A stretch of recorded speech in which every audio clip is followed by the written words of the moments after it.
Things are getting worse around here, aren't they? Too many things are changing, dear. Everybody just talks about how afraid they are of dying. Well, I don't think that's the worst thing that can happen to you here. You can't save them all.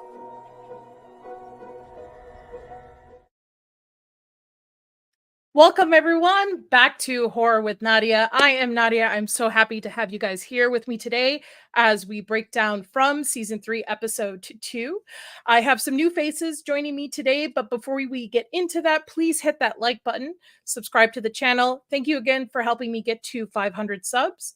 And one thing I want to point out before I bring everybody on is I am competing in the Faces of Horror. There is a pinned comment on the chat. If you could go and vote for me, it is a free vote every 24 hours through Facebook. It would be much appreciated. So that being out of the way, I'm going to bring my two guests on. Hi, Nikki and Julie. Hi, ladies. Hi. Welcome. Hey. Thank you for joining me today on this. I'm very excited to talk. Yeah. Thanks for having me. Absolutely.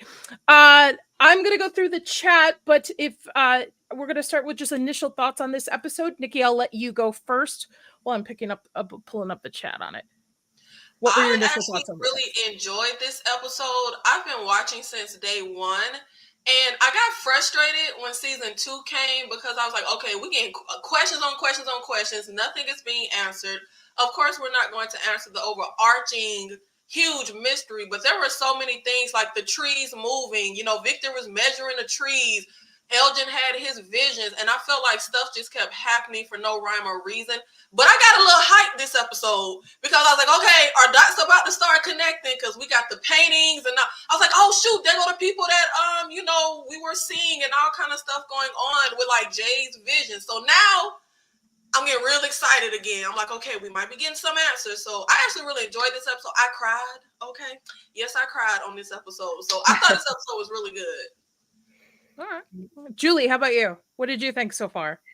I thought it was incredible. I had so much to say on it that I made 2 breakdown videos instead of 1 because otherwise it would have been 45 minutes long. I loved it. I loved that it looks like we're finally getting some answers and some insight into maybe what could be the origin of this place. Like Miranda's story, it really it makes you think, okay, maybe it has something to do with some children that maybe they were sacrificed back in the day. Like we're starting to get an idea, more insight as to what Fromville could be.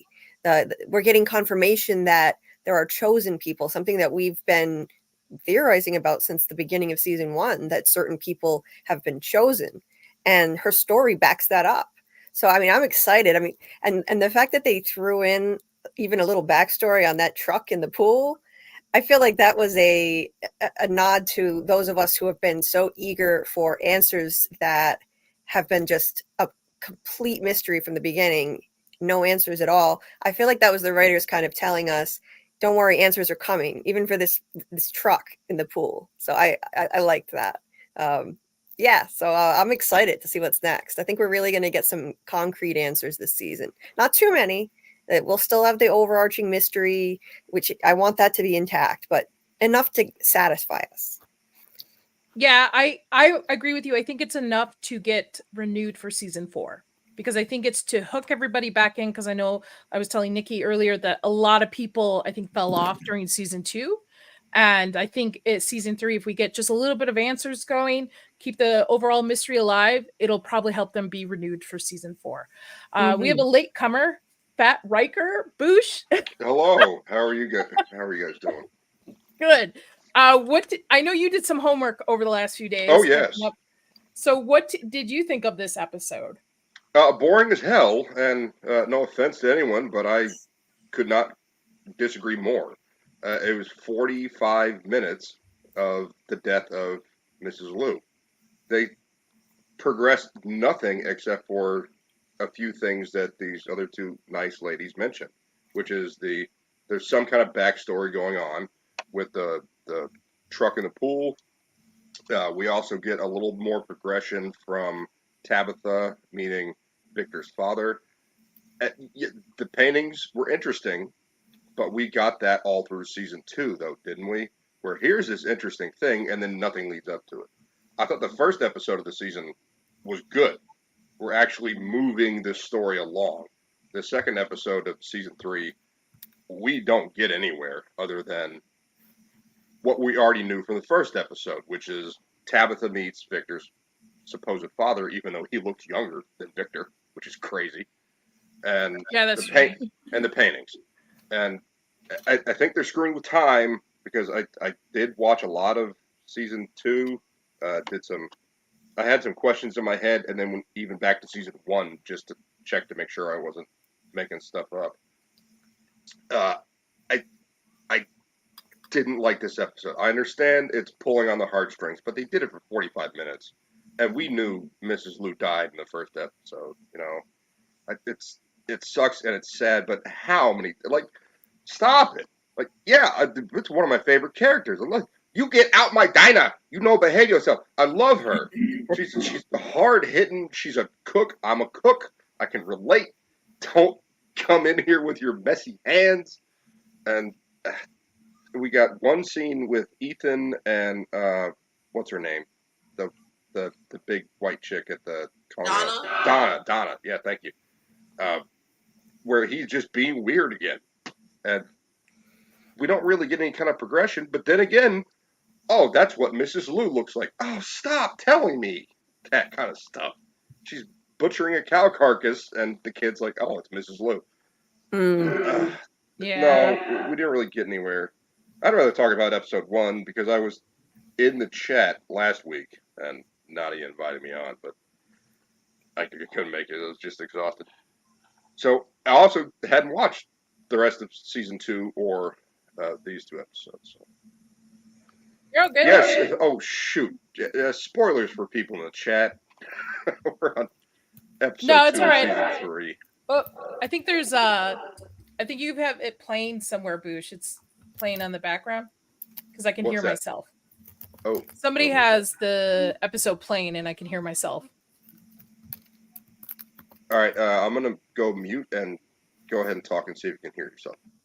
Okay. I feel like that was actually very interesting to hear, because that's how I felt with the second season. I feel like it was just a series of things happening and no real progression. And I don't know, I got excited with this one because I felt like, oh, things are about to start actually moving and happening. But I get what he's saying. But I guess I just was like, oh, I think I'm getting excited. And I think with him saying how Victor's dad does look, he looks like Victor's son.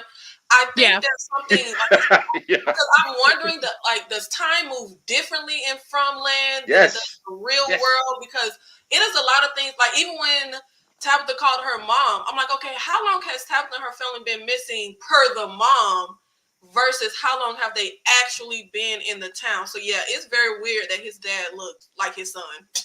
I don't know if it's bad casting or if it's a point to that. I don't know either, but they keep throwing questions at us like they did in season 2. Like, here's this thing, ask some questions about it. And I think, oh, I love your background, by the way. What do I call it? The Viking voodoo doll. Yeah. Oh yeah, the Norse mythology theories and stuff. Sorry. You're okay, Boosh. I mean, it's always going to be 3 versus 1. I knew you were coming in strong with not liking this. So, like, I'm coming in hot, baby. It's all good. I didn't like season. I love season 1. I thought it was great. I think season 1 was a surprise for a lot of people. I don't think people expected season 1 to be. Now, there is a banner going. We are going to be talking spoilers, folks, from season 3, episode 2. So just let you know. Yes, Jana, Miss Liu died, but that was in episode 1. So. No, it was it was the last couple of minutes of episode 1. That's right. So this episode is titled "When We Go," which I think is pretty fitting because I'm with Boosh. This is, in a sense, half of a memorial / kind of funeral service episode for Miss Liu. 45 minutes of it in an hour-long episode. People grieve in different terms, Boosh. Like, people grieve in different ways.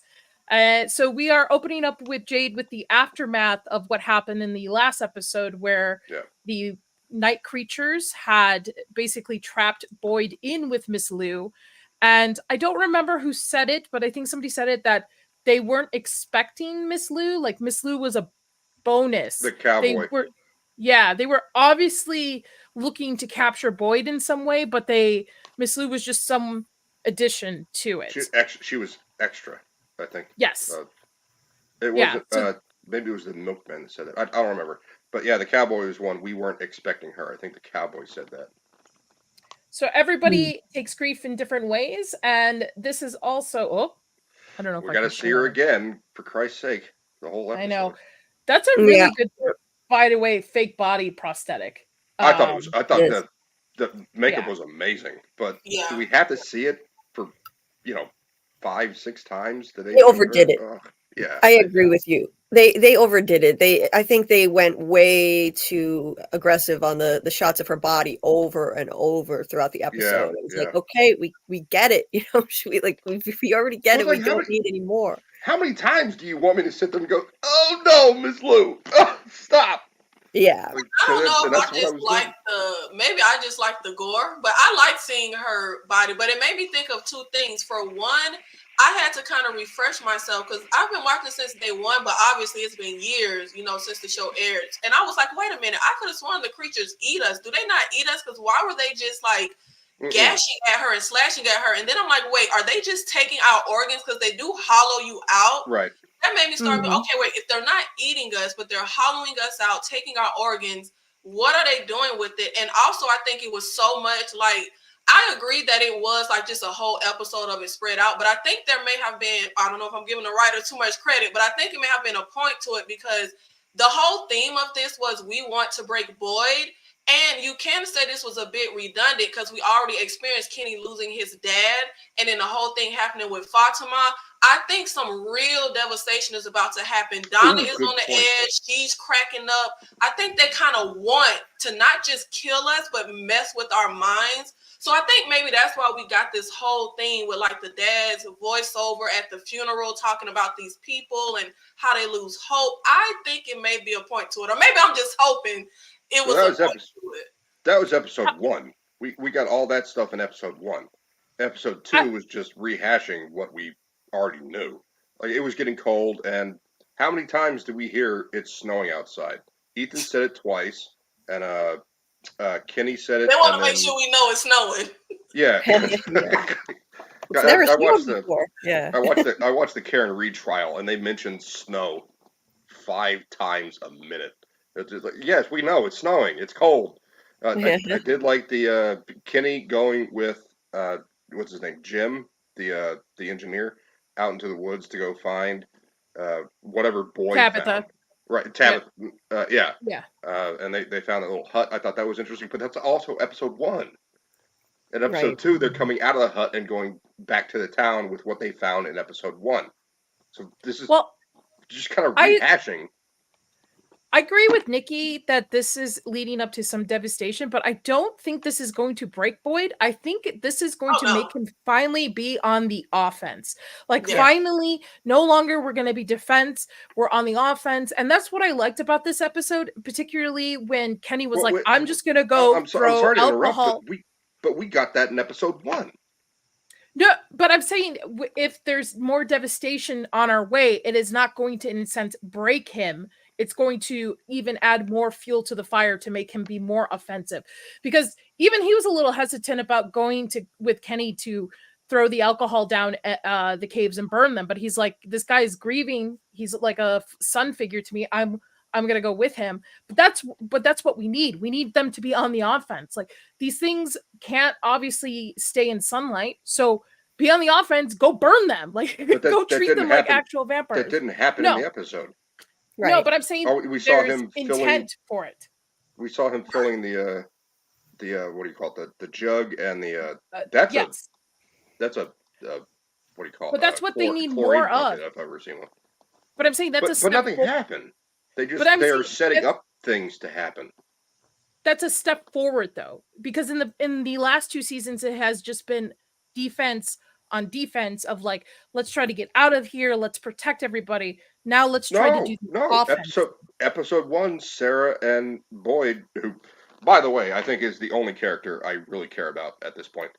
Boyd goes into the forest with Sarah to try to get out. So no, that's already happened in season 1. That's what Bush. That's what I said. I said they were either trying to escape or they're on defense. Now it's let's go burn these guys. Let's be on offense. I understand that they didn't fulfill it in this episode, but I'm Happened in saying season let's 2 take when the they step start going on forward the and offense. finally go after them and do so. There's a situation where they're coming up to the Colleen house. Maybe it was season 1. They're coming to the Colleen house, and Kenny goes on offense and starts shooting them so that the people can get in the Colleen house. That's offense. It's like taking a gun and shooting at someone is offense. No, that's defense. I'm saying they have to go hunt these night creatures. They need to be on the where they need to come up with a plan and go after these things instead of just waiting for these things to come after them and then be on the defense for it, either shooting them and stuff. That's what I'm saying is they need to.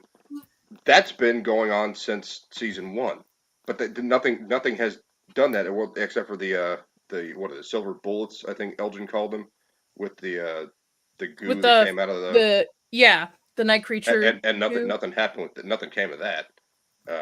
That was half an hour of wasted material that nothing came of, and we have seen them several times go, oh, let's go into the cave, or Tabitha going towards the cave and building a little tower, and then she gets attacked by the kids in her head.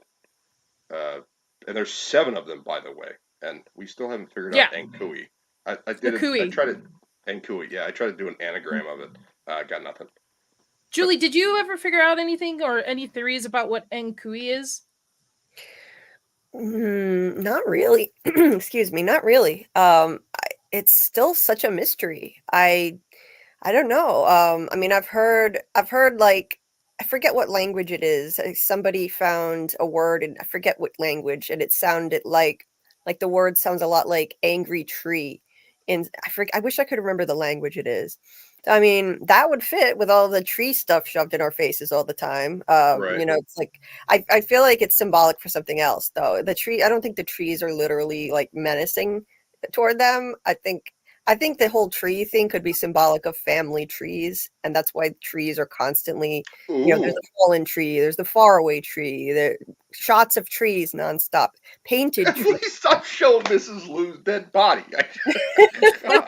Keep showing it, Nadia. Keep showing it. I love Mrs. Lou. It's so well done, though. It's somebody with a special effects background, and it's so well done. It's good makeup, though. Harold needs an award. Harold needs an award for this episode. His acting was out of this world in this episode. Absolutely. Who, Boyd? It was. Yeah. Oh my God, easily the best character of the entire show. Like, there's no competition. To me, it's him and Jade. I like those two as those are my favorite 2 characters of it. Everybody else, I like Jade, but I want them to do more with his character. Like, I really like Jade, but they're not giving him anything to do. Yes. That's I hated him all through season 1 and season 2. He's just like by himself, trying to figure stuff out by himself. When you've got 50 or 60 people in the town to bounce ideas off of, he's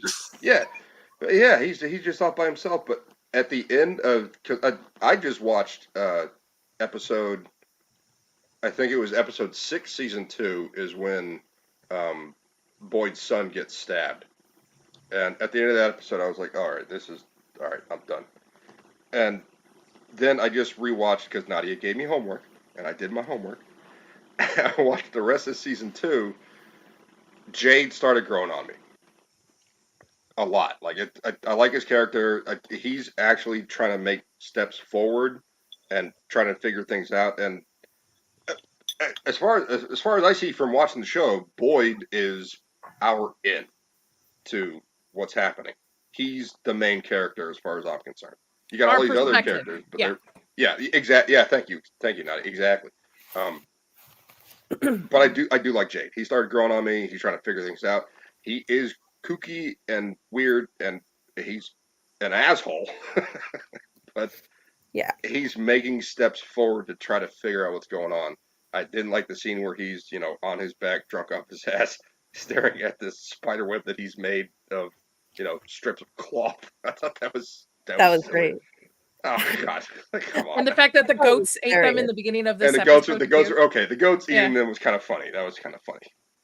I also think Sarah gets a bad rap. Listen, I Yes. understand she did some shit, but all of them have done things and they all have moved forward and have forgiven each other and stuff. And I think they're way too hard on Sarah, where I she's agree. literally trying to she's literally trying to help the whole town. She's trying to do her best to be redeemed, and they just keep just knocking her down. And I think it needs to look at what she did, though. I mean, Yeah. that's a hard thing to redeem. The two big things that are hard to redeem.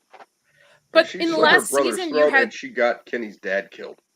Yeah. The last only season you had person three who of should still go ahead. hold a grudge against Sarah is Kenny. Kenny is literally the only person who shouldn't forgive Sarah. Outside of that, Sarah is not malicious. She's not a psychopath. She genuinely thought she was doing something that would free everyone, take us home. Yeah, she tried to kill Ethan, but your son is still alive. I really think, I agree with Nadia. I think they're being way too hard on Sarah. This place is hard enough on everyone mentally. Every time we see Sarah, she's isolated. She's sitting on them steps, watching people walk by. I agree. I think everyone is being too hard on her. What happened to the guy that all the time? Throat? We forgave him. Boyd's the only one that really to her all the time. Boyd's the only one that actually puts any effort into including her in things, though. From the last couple, only Boyd. Yeah. Well, no, after Jim took Ethan to see Sarah, and he walks up, and I thought that was a pretty good scene, even though he's not a good actor or is bad director or whatever you want to call it. Goes up and says that you survived the forest. There's only monsters in the forest. You're a monster, and I'm not scared of you. And since then, like, Tabitha's talking to Sarah, Elgin's talking to Sarah, Julie's talking to Sarah. After that moment. Also, Sarah in the last episode saved them too. Got Julie and Ethan out of the house. I'm saying she's doing stuff to redeem herself, and I think they're just being too hard on her. And also, they're not hard on the three. For Christ's sake, that's her brother. That's her brother. She didn't kill the place that's making her a human being. But wait, makes it worse that it's her brother. She should be locked up, if you ask me. I think that they're being too easy on her. I don't think she should be given back her old house to live in. I think that they should keep her alive. Putting her in the box would be stupid because they can use her abilities, but I think she should have to live in that little room that Frank was put in before he went in the box. I don't think she should be walking around. She was responsible for multiple deaths. But she was also hearing voices. Like, this place plays on your mind. And she was accepted to it. But if it happened in our world, though, she'd be in a place for the criminally insane. Like, how do we know for sure that she's never going to listen to one of those voices and try to hurt somebody again? We don't know for sure. And she can't do what she did. Even if she saved Ethan, that doesn't make up for killing people that she can't bring back from the dead. So I gotta. She's behaved herself pretty well after that happened. Locking her up, I don't think so. But I do agree that, like, she needs, like, a chaperone. I've been trying to get this thought out, guys, for the last 2 minutes. My whole point was, the reason why I think she should be redeemed is we're just going to blatantly ignore that 3 people were completely possessed by this place and that there's no aftermath of it, that they potentially could do something. Like, she was, in a sense, possessed. And I understand if she was in the real world, we're going to send her to an insane asylum or criminally insane. But this is in this show. I really think she should have a redemption arc to her. She's done nothing but help since that whole thing happened, and she, like, admitted it. She's been kicked down. I don't think she needs to constantly disagree with the gun scene in episode 1 of season 3 with Kenny. That's not really redeeming, is it? I mean, she's like, this place is making everybody go crazy. I just don't. I don't think she should be given the keys to the place. I don't think she should be given the keys to the place, but I don't think they should be as hard on her. I mean, they all should be in this together to try to get out of this place. I mean, what are they going to do? Leave Sarah behind? She saved Ethan and Julie in the last episode. They would have been probably honors, but she's been helping Boyd with everything else as well. And Boyd has been making her help. There's a difference. No, I she does disagree. want to But help. listen, I will She say wants to help. she seems to genuinely she want wants to to help. help. She's I don't think so. like she even offered to go back out in the woods in season 2. She was like, give me Why? something Yeah, but why does she want to go out in the woods? She to go wants to out. be away from here. She wants to die. That was the Well, whole point of her little tirade in season 2.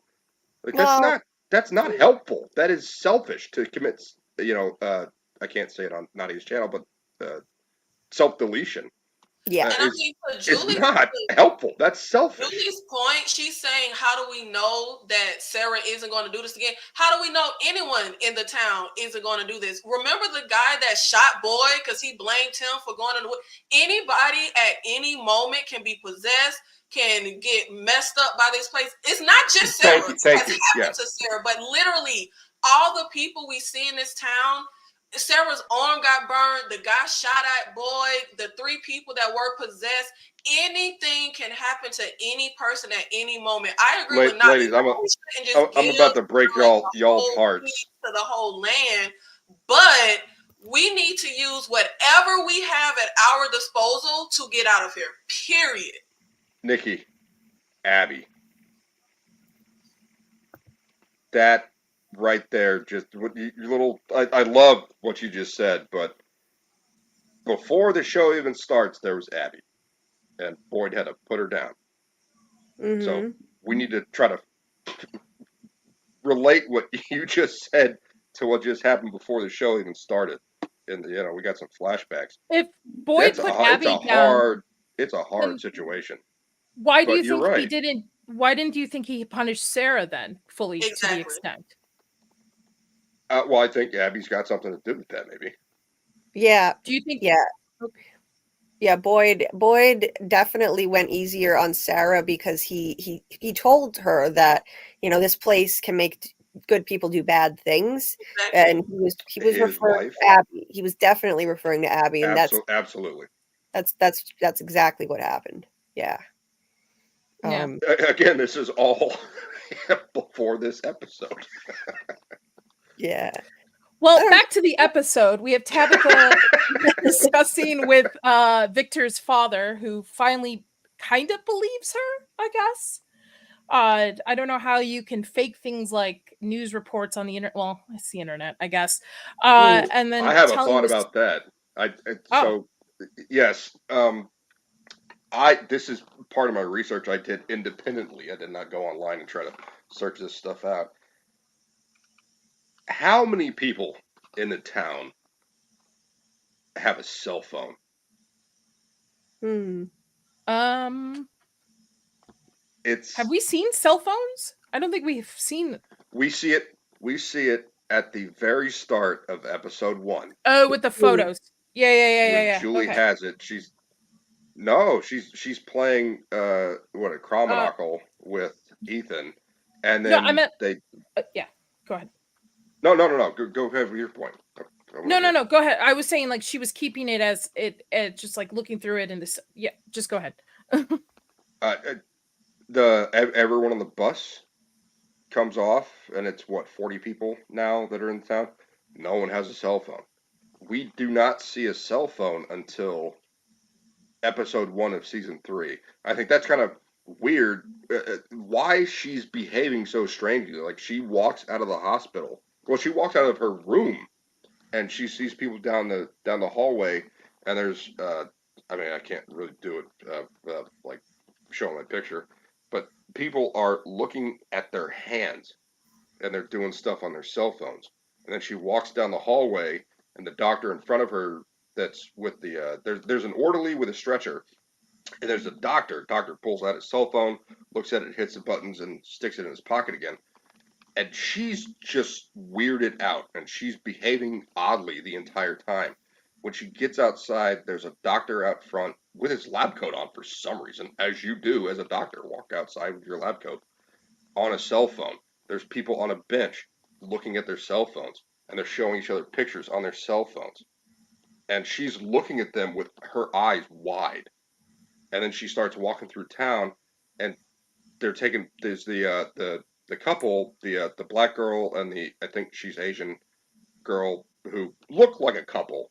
They're taking pictures of the market on their cell phone. And then she says, I'm going to send this to such and such. Then Tabitha goes over there. This is all episode 1 of season 3, and asks to use the phone. And she eventually gives it over, and Tabitha goes, okay. And she's like staring at it, and she like hits a button. We don't see it from her perspective. We see it like full on, like her face. So we don't see what she's doing on the phone. Then she dials a number. Who does that anymore? No one knows anyone's phone number anymore. I think I mean, I know what my Mickey was husband's talking about with the time screw up is probably accurate. No, it's the last episode. There's a hint of it that time and from happens exactly the same as the outside world. Somebody in the chat had pointed it out. So time, so when there's like a week that passed by and from passed by the same in the real world, Right. and she probably knows her mother's phone number. I mean, I knew my mom's phone number. I know my husband's by heart. Like, you know particular people. Yeah. Phone numbers by heart. My dad's, yeah. I know my mom's phone number. I know my cousin Susan's phone number. All of the rest of them are on speed dial. I don't remember. She didn't call anyone but her mom. So I think it's logical that the only person she called is the only number she memorizes, which is her mother's. And with the whole cell phone things with the town, I'm not as fresh on the first 2 seasons as you. I watched it when they aired. I haven't revisited them, but I could have sworn when we were trying to like build that tower and phones and all that stuff, cell phones don't matter. That's probably why we don't see them. Cell phones don't matter in that town. They don't work. We can't call out to the real world. How do you know? And I think Sarah there are no cell phones in the town. How do you know they don't work? No, they established though that Julie lost service on her phone as soon as they got into Fromville. There is no cell service in Fromville. Julie, and then they never mentioned it. She doesn't have her phone when they get in. Like she's in the RV. Time out for a second. I need everybody just to be not talking over each other. Let everybody finish their points. Please, let's not interrupt each other. Just asking. Sorry, I have really, really terrible short-term memory. So when someone makes a point and then moves on to a different point, I have to. I get you. That one point.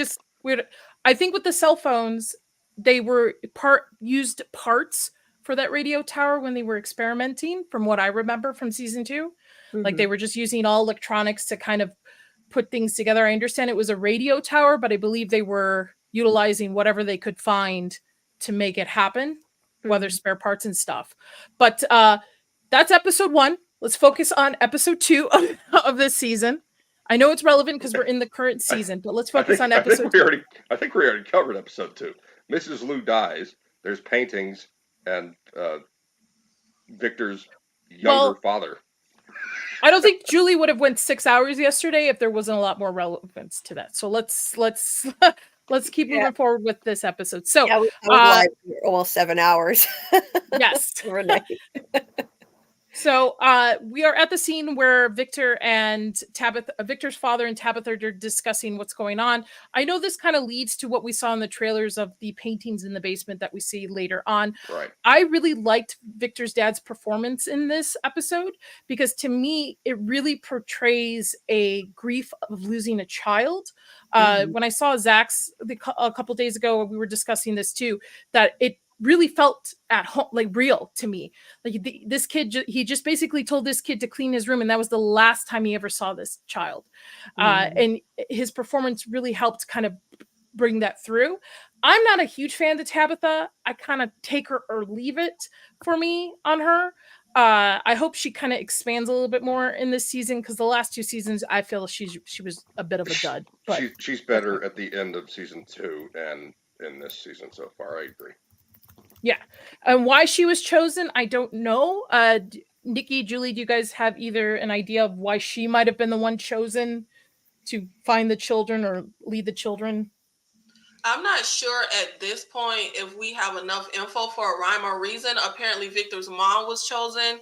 I was speculating maybe Elgin was chosen because he had dreams before he came to From, just like Victor's mom had dreams before she came to From. I can't stand Tabitha or her family. I'm be honest with you. I can't stand them.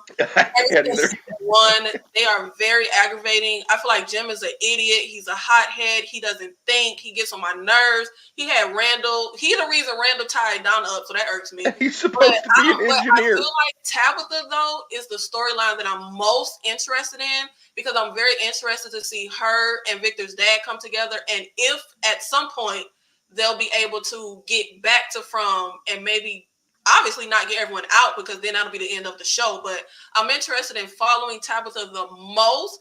But I can't say for me personally that I see any real rhyme or reason for her specifically being chosen. Yeah, I'm not sure. We don't know enough about Miranda yet to know why, like, what parallels could Tabitha share with Miranda, but she definitely was handpicked. She was chosen. Tabitha, something that I find interesting. I think that I mean it's a little tinfoily, but I think that Tabitha. That whole incident they keep talking about with the baby falling off the changing table because a phone rang and distracted them. I personally think that was a Fromville entity that made that phone call and set all of that into motion. And, you know, that grief is what set everything in motion for them to end up in Fromville.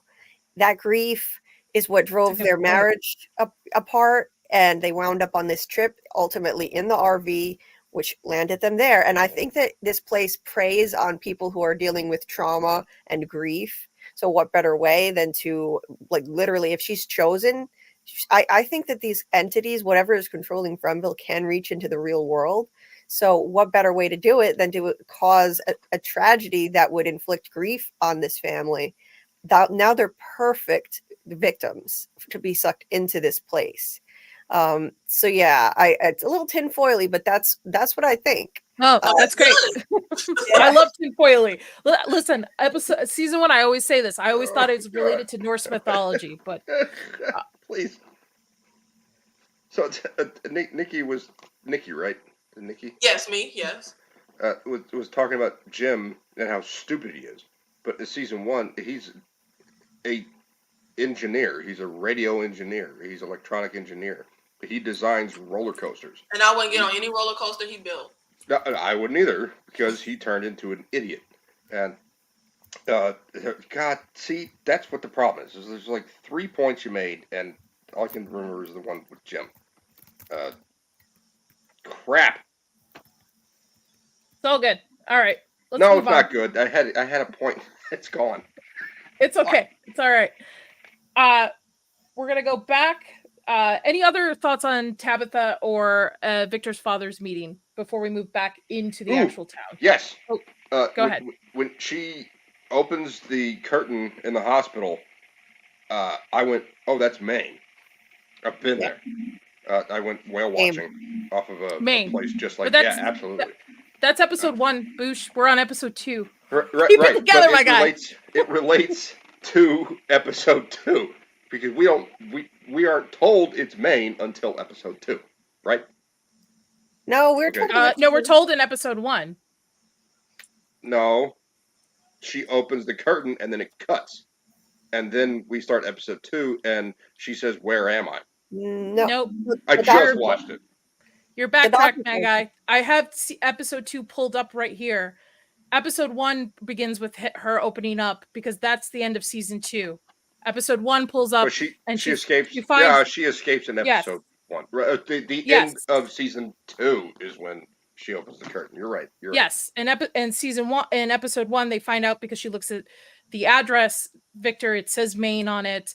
She finds out she's in Maine. So that's episode 1. Yes, we're on episode 2. This is the aftermath of the boy being captured in Miss Lou. Did you know Mrs. Lou is dead? Boosh, keep it together, my friend. Keep it together. All right, move it. Any further thoughts on Tabitha and Victor's dad? I will say I feel heartbroken for Victor's dad because when he goes to tell her, like, if this is some kind of elaborate con, and I just really feel like, is he ever going to meet up with his son? Like will that ever even happen? So I already feel devastated for his dad, but I really like Victor's dad. I can't remember his name, but I really like that character, and I hope we really do something interesting. Henry. I hope we really do something interesting with Henry and this whole story with him and Tabitha. Yeah, I'll just say really quick. I'll just say how I was blown away by his performance. I thought the tears in his eyes, the real tears when he was talking about his family's disappearance, and he's like, "If you're trying to con me," like that was heart-wrenching. What an amazing performance, and a great new character. I'm honestly hoping that he gets pulled into Fromville so we get more of him and have him interact with Victor. But and also the whole town has been accusing him of offing his wife and 2 kids since Victor was little. So it's, I mean, I know he does look younger than Victor, but he does kind of. But that's a long time, because Victor is easily over 40, right? So this guy has been dealing with this since, I'd say, 30 years, of the whole town calling him a murderer of his wife and 2 kids who disappeared. Mm-hmm. He's got some issues, and I completely agree. I think the actor portrayed what this guy is going through very well. Oh, yeah. I will be very intrigued to see the reunion between Henry and Victor, to see how it plays out. Because, he remembers seeing his son as a little boy. He's a grown-ass man now. So will he even recognize him at first? I'm sure he would. They do look similar, though. I thought there was good casting that they kind of look similar. Mm. And look at that sexy piece of ass on the screen right there. Sarah? Also Zax is here. Yes. So that's one of the things you guys were talking about earlier is with Sarah, why you forgive her is because, like, she's a Fromville 9. If you're looking at it, like, there's not a lot of options there. And with Christie's haircut, like, everything keeps, she just looks better and better all the time. Yeah, she might slit your throat if you're in the hospital or whatever, but I mean, you're in Fromville already, so it's not going to get worse, right? Bruh. I guess. What are your initial thoughts on the episode? Nice to meet you all. Hey, Zax. Hello, brother. I'm good. I like the episode a lot. I know that I've been listening the whole show. Boosh has been a pain in the ass the entire time. But I do, I like the episode. It may not have moved things forward, but we spent time with the characters I actually liked, which is a big difference from season 2. There's people on this show who I just can't stand, and I don't know if it's the actor's fault or the writing's fault. I have no idea who these people are, but some of them just drive me up the wall, and Kenny wasn't talking, so that was a positive for me this episode, and we got a lot of stuff with Boyd focusing on him and moving things forward, and Tabitha's okay. I guess I'm slightly pro Tabitha, but Victor's dad, I thought, we talked about this, you already covered this on this show, but I really felt that as soon as he got off the whole I'm being jittery, I have a gun thing, and he just started being a person, I loved his performance, and I'm a parent too, and I could feel he really channeled something about loss and what it is to be, left alone with no family, and everyone thinks that you did it. Like, everyone blames you one way or the other, and you're living with that every single day. And the gun, I took it to be the gun was there for him, not for somebody else. That was my takeaway from that. And he was only living day to day, not with no hope whatsoever. And he left those rooms the same. So he was living in a museum of life that he lost. And I really found that compelling. And even though it didn't move things forward, I thought that was good. And Mrs. Liu, we all love Mrs. Liu. And it was odd how much gore they showed. I don't have a feeling about that either way, whether the flashback was necessary. I didn't mind that only because I wanted to see what they actually do to people, because we haven't really seen it. I don't want to see it, and I want to see gore away, but I'm like, what is it they're doing? They're not, you guys covered it already, but are they eating people? Are they taking organs? Like, what is this? It looks like they're taking organs. That's what I think. They live off eating human organs, or they use it for some sacrifice, because organs are common used in types of like mythology sacrifice. Ritual sacrifice. Yeah. Sacrifice a liver or a heart. Yeah. But if you go back and watch the, sorry, I don't want to talk over Nadia on your show. No, it's okay, Zax. It's okay, Zax. Go ahead. Uh-huh. They were literally being ripped apart. Like they were tearing them apart. And I think there might be something to that. It was more than just a murder. It was more than just torture. They were literally tearing them up. And right. Yeah. Right. I like That's the point, oh, sorry, Nadia, go ahead. I was just going to say, I like the gore of seeing the body. The flashback is something I actually commented to my husband. I said, we don't need this. The fact that we could just use our imagination of what happened and the sound effect of the last episode and hearing her, that to me is more gruesome than actually seeing it happen. Yeah.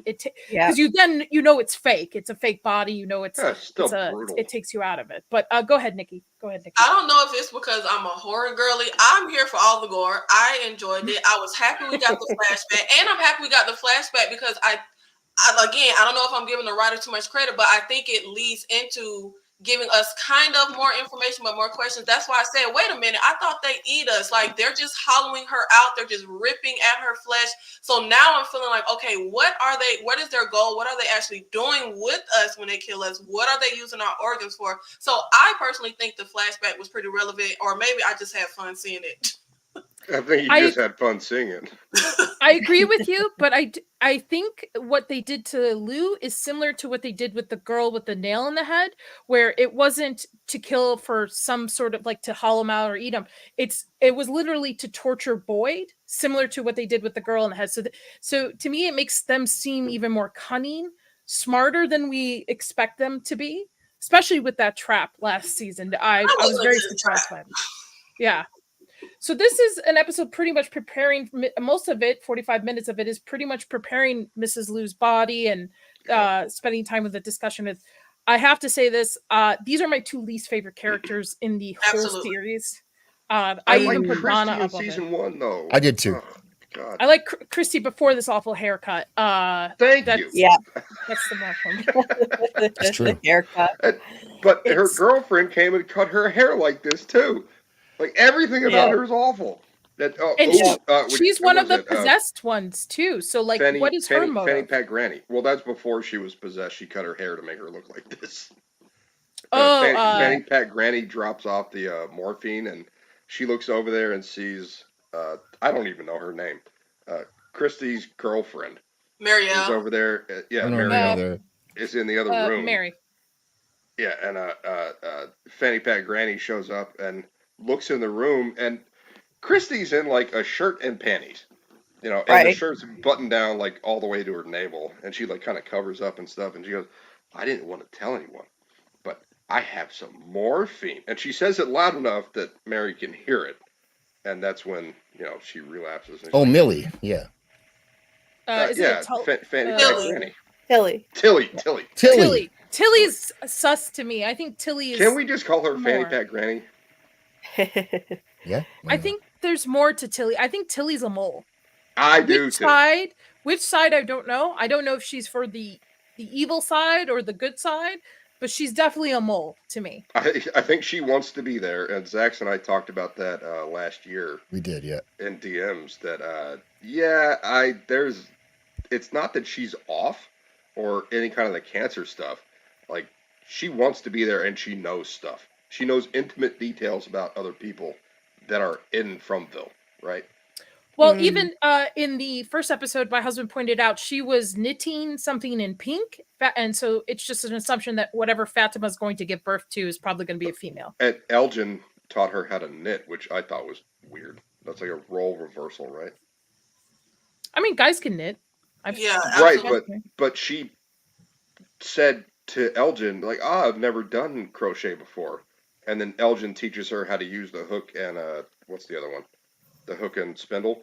And, like, you tie it like this. And Elgin is teaching her how to crochet.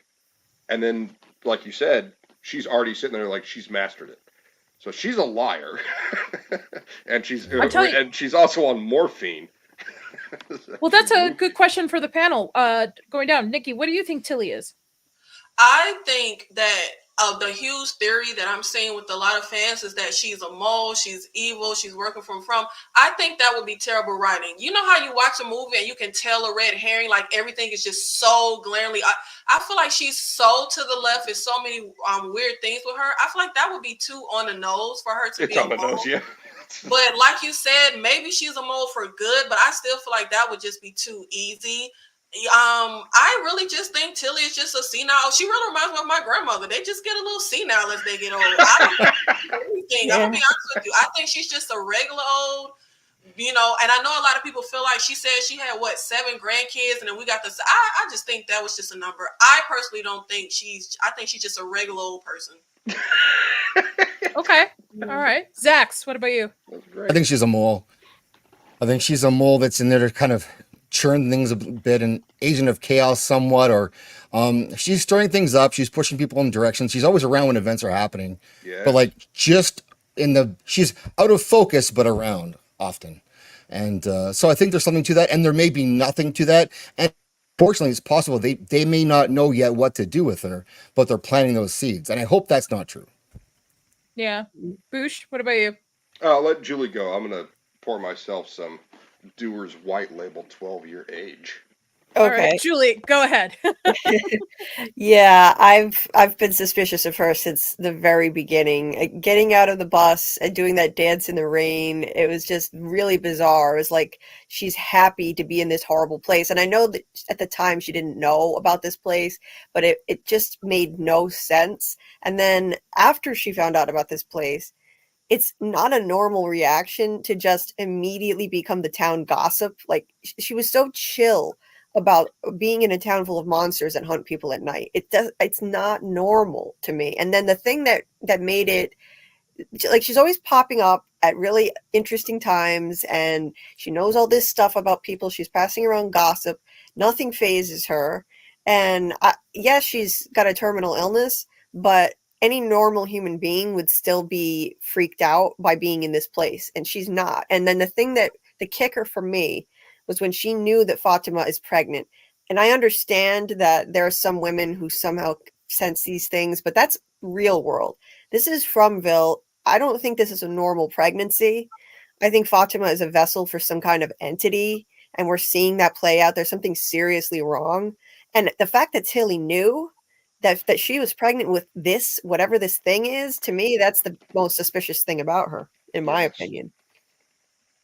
I think of her, and I'm going to be a little bit of a dork right now, Dungeons and Dragons terms. I think of her as lawful good. And by that, I mean or lawful neutral, where she's neither bad nor good, but she's there just to kind of make sure things are moving, whether it's a chess piece for one side or the other. I don't think she has ill intent. I don't think she's working for the bad guys, but I don't think she really is like a savior to them or is going to help them get out of this. I really think she's just there to kind of report stuff back on it. What about you, Boosh? Oh God, I was not on mute this whole time. Sorry. No, you weren't. I wasn't trying to interrupt you. I just agreeing with what you were saying. Yeah, I'm with Zax and Julie. No offense, Nikki, but yeah, I think she is there because someone put her there, or she wanted to be there. She knows way too many intimate details about people that she has only talked to for the first time. There is the situation where she is talking with Elgin, but they were on the bus together. So we don't know what happened on the bus, wherever it came from, or how long they were on the bus before they get to Fromville. I love that, by the way. I think Julie was the one that said Fromville, so we're just going to call it that. What the bus driver's name is? Makta, I think. Had said in season 2 that she's a crazy old lady. And that kind of goes to what Nikki was saying. It's just she's a little bit loopy. She's also on morphine. We know that. Or is she? Was she actually taking the morphine, or did she just have it? So I'm kind of sketchy on that. We don't know the answer to that one. Could be she was out dancing in the rain after someone shotgunned the wheels off the bus so it would stop driving through town. Donna, but then there was the knitting thing, the crocheting thing. It's clearly a lie, just to engage with Elgin again. And then the thing with Fatima. Oh, I can tell. I've had what she said. I've had 4 kids and 7 grandkids, so Yep. I can tell when someone's pregnant. No, Fatima is like physically a blank. You can't, you can't tell. And in episode 2, like she was in the bathroom for what, an hour, they said, or something, or was that episode 1 that was banging on the door, and then I we think get the apology in episode 2. with Tilly too, you have to look at that. She entered as Father Khatri, who's one of my favorite characters, exited, and I think he might have had that same role or similar role. That's my conspiracy theory. Well, I love Father Khatri. Father Khatri is such a good, and the bartender whose name I can't remember, but he's the bartender. Yeah. Oh God. Like basically the conscience of the entire town. You know, people are like, this is what's going on. Oh, that was one of the things I was trying to bring up like an hour ago, was my issues with season 2. So, we're not talking about season 2 right now. Right. But this goes into season 3, which is starting to change. They have community gatherings now again, which is what we had in season 1. We didn't have any of that in season 2. In season 2, it's like 2 or 3 people talking in a room, and that's it. Like, and the other 2 problems that I had, the main problems with that is people are experiencing things and they don't tell others. That's a problem. And then when they do tell others, they're like, well, how could that be possible? You're in a town with a road that goes down the main drag of town, and then it loops back around magically. You have creatures that come out every night. Food magically appears. The lights in the house is with some like European plug, and then when you unplug it, the light's still on. So yeah, I was out in the woods and I came across this structure, and then I appeared in a dungeon. Well, I don't believe you, fucker. What? Well, look at the rest of the stuff that we've experienced in season 1. All the seasons again. I think we're trying. Like we had to get through this. I don't have. I have another hour I can stay, but we got to get through this episode. We've got it. Yeah. I agree, though. Last season, a lot of problem was communication. They don't like to communicate. They're now communicating with each other, which is a thing to help it. But I liked this scene, particularly in this episode, where Donna was like, "Why didn't you just let them have the cows and goats? Like, just let them have it. You didn't need to risk yourself for it." Where just the episode ago, they're all talking about how they're trying to figure out if a cow's going to last them a month or 2. He's trying to think of the good of the whole town versus himself. Like Boyd, to me, is willing to sacrifice himself if it means other people will get away. And I think Donna was a little too hard on him in this particular scene. But Julie, what did you think of this? I think she was way too hard on him. I do think that I was extremely frustrated with the way he continued to try to get that slow-moving cow into the barn when they knew the monsters were coming. I definitely think that was a poor choice in the heat of the moment, faced with starvation. But Donna was way too hard on him. That was brutal to watch. I mean, this guy is going to be traumatized for the rest of his life and carry this guilt without her throwing it in his face. He's going to feel guilt regardless, knowing him. And that was just uncalled for. I liked Donna, but it was too much. I thought her acting was really good though. But yeah, I wasn't a fan of that reaction at all. Yeah, I'm with you in that, especially since Boyd is so close to Kenny. I mean, that's his father figure. Even when his father was around too, that's the person he looked up to. And not only to be betrayed by him by not telling him what happened with Sarah, to now have to be the person to tell him that, I watched your mom pretty much die in front of me. That's tough. That's a tough position to be in. Yep. In this. It is, although it looks like Kenny's not going to hold it against Boyd, hopefully, because of that really touching moment, which we'll get to. But they had such a touching moment in this episode, and like he needs Boyd. Like Boyd is all he has left now. So it looks like there's not going to be a rift based on that. I was worried Kenny was going to blame Boyd. So far, we haven't seen signs of that. I was too. I was in the same thing. What about you, Nikki? What did you think? This was one of the scenes where I said I think Harold Perrineau needs an award. This scene was phenomenal. These two actors were great. And I felt like you guys, when we ended episode 1, I was very much like we already had that Riff and Kenny and Boyd's relationship with this. I was like, if we are about to rip them apart again, I'm going to be frustrated. I don't want to backtrack. But I feel like Donna used to be one of my favorite characters, but she's starting to get on my nerves. She's starting to feel like one of the useless background town people. To say, I actually believe you would get me out of here, I halfway feel like, what are you doing to get yourself out of here? How are you helping? It's so confusing to me how the whole town is putting everything on Boyd's shoulder. Boyd ended up here just like everyone else. Yes, he found the talisman, but I'm so confused on why we expect him to single-handedly get us out of here. So for her to put that on his shoulders extremely frustrated me. I feel like Ellis does nothing all day. Donna does something. She's obviously helping with like the planting and the food, but I feel like every mission, every time we have to risk our lives, and when it comes to figuring something out, it's always on Boyd's shoulder. He will probably hear teaching, screaming for the rest of his life. Like, I just felt like he already went through. And yes, that was an obvious trap. I kind of feel like, where the hell are cows and goats want to go? Like, we could have just rallied them up in the morning time. And I also feel like one thing that I feel like with this episode and all the devastation I feel like is coming, I think we get too comfortable. We know we need to be safe at night, but the fact that those animals were just outside made no sense to me. I would have had the animals in the house with me, in the barn with the totem. Like, if this is our last resource and it's just so important that we keep these cows and goats, why the hell are they outside? I don't care if the monsters so far have shown no interest in them. And Boyd just slowly pushing, and that's how cows are. Like, they're huge. You can't just easily pull a cow somewhere. But I would have just took the cow into the police station if we are going to go outside. The fact that we're tracking all the way to the barn. Yeah. But I think Donna is starting to crack up. I think she's starting to lose it. I think that's why Kenny has lost another parent.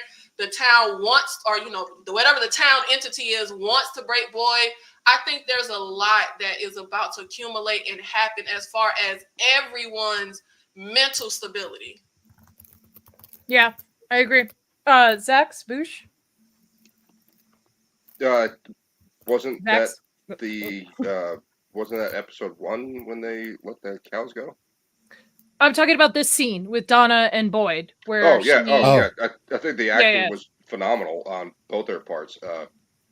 Donna is very stoic and matter of fact about what happened, and then she starts getting really aggravated and starts leaning into Boyd a bit too much, like what Julie was saying, kind of goes a little overboard, I guess is the best way to say it.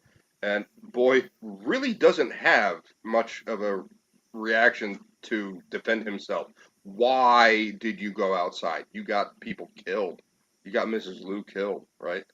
And I thought Boyd's, trying to do, again, what I think Nikki said, was trying to do his best for the Fromville community, because this is all they have at this point, because all the rotten vegetables, which, then Fatima starts scarfing them down, because there's something evil. By the way, I think sorry to interrupt you, Zex, but I think her eating the rotten vegetables kind of circles back to the idea that she is the everybody calls her the drowned woman, but she's not wet. She just tries to drown Ellis in one episode. Like, she's not. I think that's Fatima, because I think whatever is growing inside of her is probably sucking the life out of her. I don't know. Looking at her in that red dress at the wedding, I got kind of wet. Bruce, no, man. No. What? Not that kind of street, that guy. Not that guy. Harold Perrineau, lady. She told me to behave myself, and I just violated that. Harold Perrineau is one of my favorite actors now. Like, he carries this entire show. I agree. He needs an award, and I would not be watching anymore if not for him. He was the only thing in season 2 that kept me coming back to watch, because it was a slog for me to get through with anything he's not in. But this season is already better. It's not like it's great. And I think you made fun of me that night, Nadia, and you're not wrong, because I did go all the way to it's fixed now. And you're like, well, it's only been 2 episodes. So you calm down a bit. And I should calm down, but I want to be excited about the show because it was so good in season 1. And he's fantastic. I love him as an actor. And he's been in so much great stuff, but he's great in this scene. And Donna, I just don't, she's fine, but I don't understand her point of view in this. I have a hard time with her take. Like, she's upset, and I thought they worked through it and then they went back around again. Like, I thought that she kind of circled back to her old take after they talked it through. And I mean, I think that Boyd did what she would have to understand, you know, what he thought he had to do. And the issue with the trap is there's no way that the monsters could have known. I mean, they had handcuffs, so like the script was written this way, but that they could have known that they would have got Boyd and someone else. And that's what they had to do to have that trap work. And to think they knew it was going to be Mrs. Liu, I mean, I don't know how you can get to that point. And the fact the monsters could know it was going to be Boyd is I guess that's predictable-ish, but her I would not have picked as the cow pusher. And so I don't think they were. Oh, I don't think they were. I don't think they were expecting Mrs. Liu. I think they were expecting to capture Boyd, but I think Miss Liu was a bonus. I think honestly they were probably going to make him watch them kill all the livestock, and like see like, hey, and I think Miss Liu was just a bonus into it. Yes. That's all. Yeah, I agree. that's fair. That makes sense. Okay. But they killed the cow in the middle of the street when Boyd was pulling it. That was just one of them. There were two. Right. I think they could have done it to all of them, right? But I think that was to lead him into the barn. I think that was like, oh, shoot, they're coming for the animals. We got to get them moving. I mean, I'm not saying it's perfect writing, but I'm saying I don't think Miss Liu was a part of the plan. I think she was just a bonus added to it. Yeah, I could see that. That makes more sense the way you explain it that way. So, yeah. You win this round, Nadia. The cow pusher. Oh, God. Because everyone knows Boyd is going to come. Boyd is the leader of the town, so they knew they could set this trap and get Boyd. They knew he, of all people, would be the one to come out, but they didn't expect Mrs. Liu to run out of her house and also come. Yeah, I could buy that. I wish it was the ginger from the house who's banging on the bathroom door all the time. Oh, it's like, I gotta use. There's only one bathroom in the entire house. Yeah, that huge house. Yeah. But she apologized to her. No, I was on her side. If you have to throw up, why are you holding up the bath? You can go throw up outside. Like, why are you holding up the bathroom for an hour? She can go pee outside. There's a woman. There's a pregnant woman thrown up in the bathroom. I need to use the bathroom. No, she can go. I don't want to. Sorry, I took us off track. I don't mean the character. I mean the acting was just so. It was really. Oh yeah. Yeah. And the apology was just so bad. Ugh. Yeah, that's a woman apology. Is that what that is? That is 100% a woman apology. Like, I'm sorry, I was a bitch to you. Sorry. I don't apologize. So that's not a one. I don't apologize. Well, Nikki, you're an only child, so that's Nadia's apology was way more just matter of fact apology was way more sincere than SJW with the nose piercing was. Yeah. So bad. It's interesting that they have these, but I mean, I know they have to have extras in the background and stuff, and there's primary, secondary characters, and then there's primary characters. But I feel like we see people we haven't seen in the last couple of seasons that are just hanging out in the background. Like, it's not the same extras, which is confusing. I think it's a continuity issue. Anyway, all right, I digress. Back to this. So Kenny found out his mom's dead, and well, I don't like Kenny as an actor or character. I'm sure he's a nice guy. Yeah. I think this was his best acting this entire series. Yep. For me, at least. Go ahead, Nikki. You look like you're about to. Did you know Mrs. Liu died? Just to remind you. I'm flabbergasted. Kenny is one of my favorite characters. I feel like this show does what The Walking Dead used to do. They kill off all the likable characters and keep all their... Kenny is like one of my last few likable characters, but he needs an award too. Kenny is why I cried this episode. When Kenny was screaming out for his mom in, what is it, Cantonese, I think it is. Cantonese, yeah. When he was crying out for his mom, and then when Boyd said she wasn't... oh my God, the way I cried... And I watched the episode twice, and I cried both times. I think he's phenomenal. I think Kenny is very likable. Why don't you like Kenny? I like Kenny. But this scene in particular is why I feel like, yes, it's kind of redundant to Bush's point that we already saw Kenny lose his dad and the episode was very focused on his mom. But the radio, when this whole scene happens, playing that song, this place is, I swear, I just feel like some true, like, gut-wrenching, and yeah, he lost his mom, that's gut-wrenching, but I feel like something truly devastating is about to happen to this place. And especially now that I'm excited that I feel like things are about to connect, it has to be a point to, like, when we were measuring the trees and saying they were moving, and even Marielle coming to town, no one has ever had someone they know or loved one come.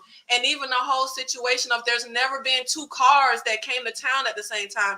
And so when we get to this scene and Kenny is upset about his mom and that radio comes on, which the radio has done that before, I just feel like it's hopefully about to all accumulate and tie into something really huge and devastating. Yeah. We still had the whole thing with your wife shouldn't be digging. And I think maybe the town, whatever this town entity is, maybe really trying to maybe, I don't know, speed up a timeline now that Tabitha got out. I'm super excited, but this scene was phenomenal, and I don't know what magic he expected for the doctor to do on his mom, but they really pulled off magic with her corpse.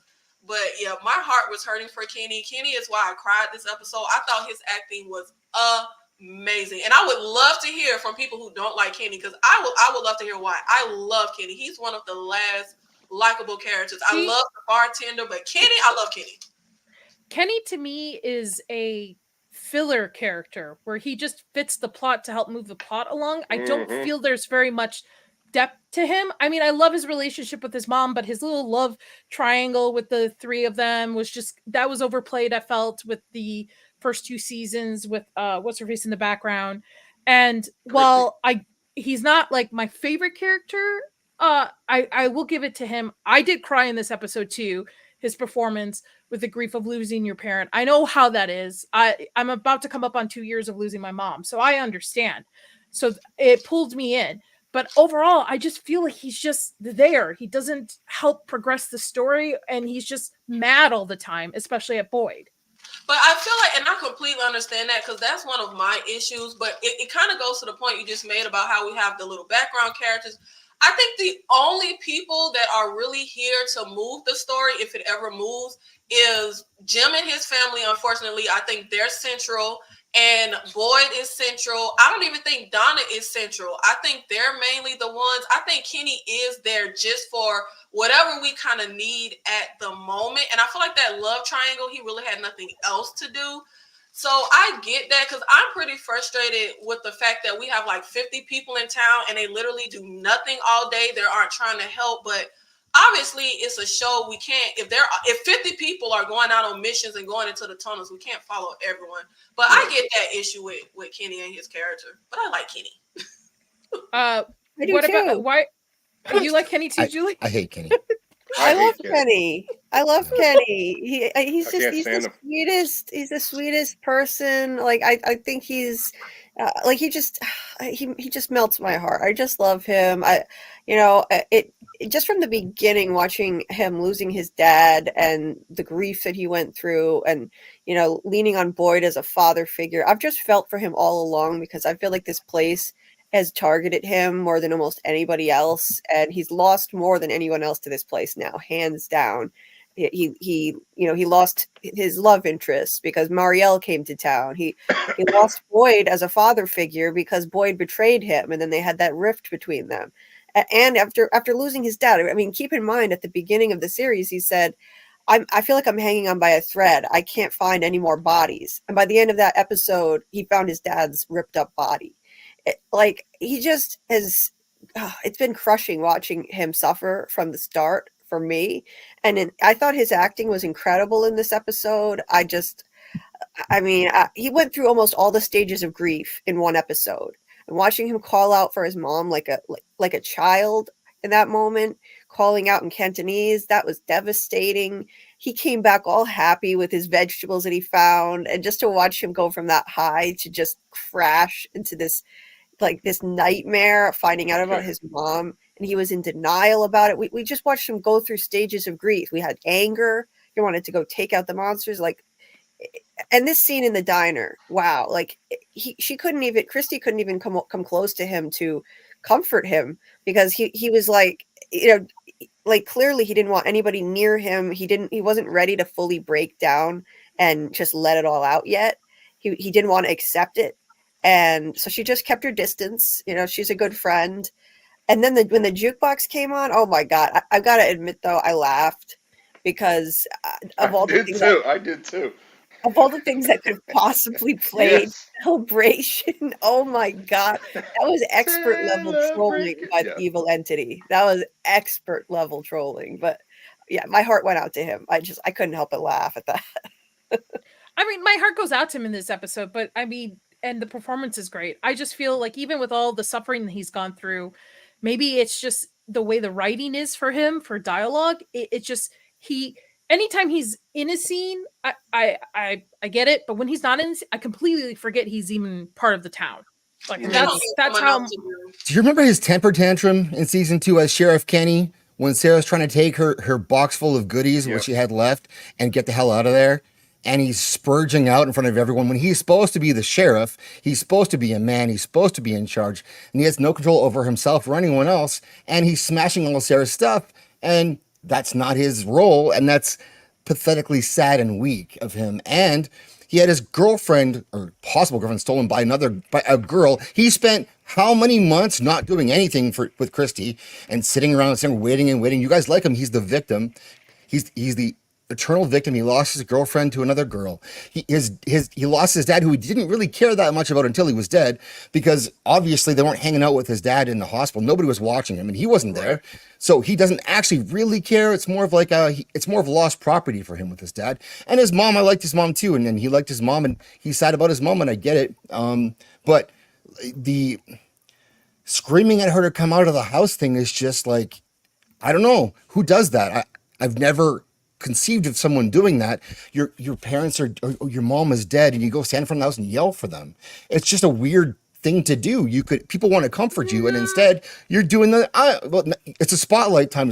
Now it's Kenny's time to shine. So he's gonna scream and yell and cry, and he gets your sympathy. But do you actually really like him? And who wants to hang out with this guy? And in the setting he's in, you're gonna lose people. And if you don't watch them closely, especially your dad with dementia, you're definitely going to lose him.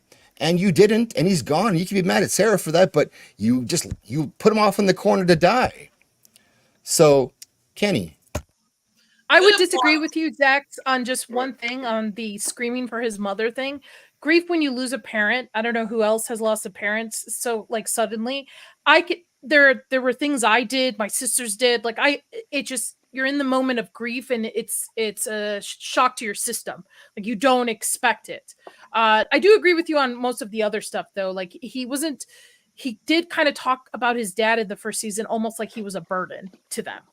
Yeah. And he treated him like a burden. Well, so he was furniture.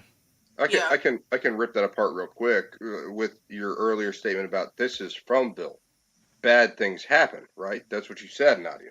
So I didn't say that, but go ahead. No, I don't need to tear that apart at all, actually. But just to respond very quickly to not what Nadia is saying, and I think go back to that scene. I didn't. Okay, go ahead. I want to say that he didn't evolve as a character, and that he had the chance to when he was the sheriff, and he could have stepped up and been the son that his mother would have wanted to be proud of, but instead he got small and petty. He was a child. He acted like a child. Yeah. And I think it's level trolling too with the song being played. I think the best part of this scene is Christy acting.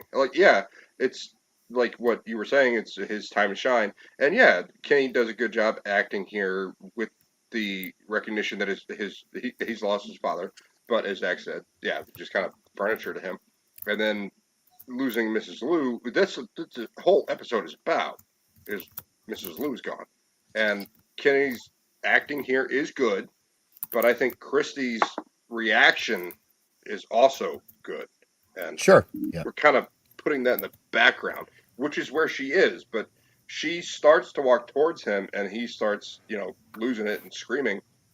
she backs up and sits down, and it's great, just small little things that show her character and what she's about, where she just slowly sits down into the booth and, puts her hand, in her lap and listens to him.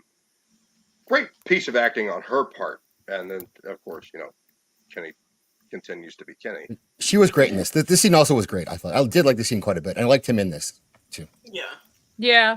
Yeah. And then the song, then the jukebox. Yeah. Celebrate.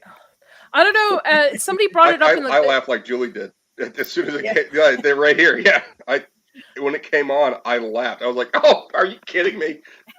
Yeah. I love Wild Margarine. She said Kenny's mom mentioned good times in season 1. Somebody said maybe it's bad timing. So could it be a message from the nightmare creatures, or could it be a message from his mom?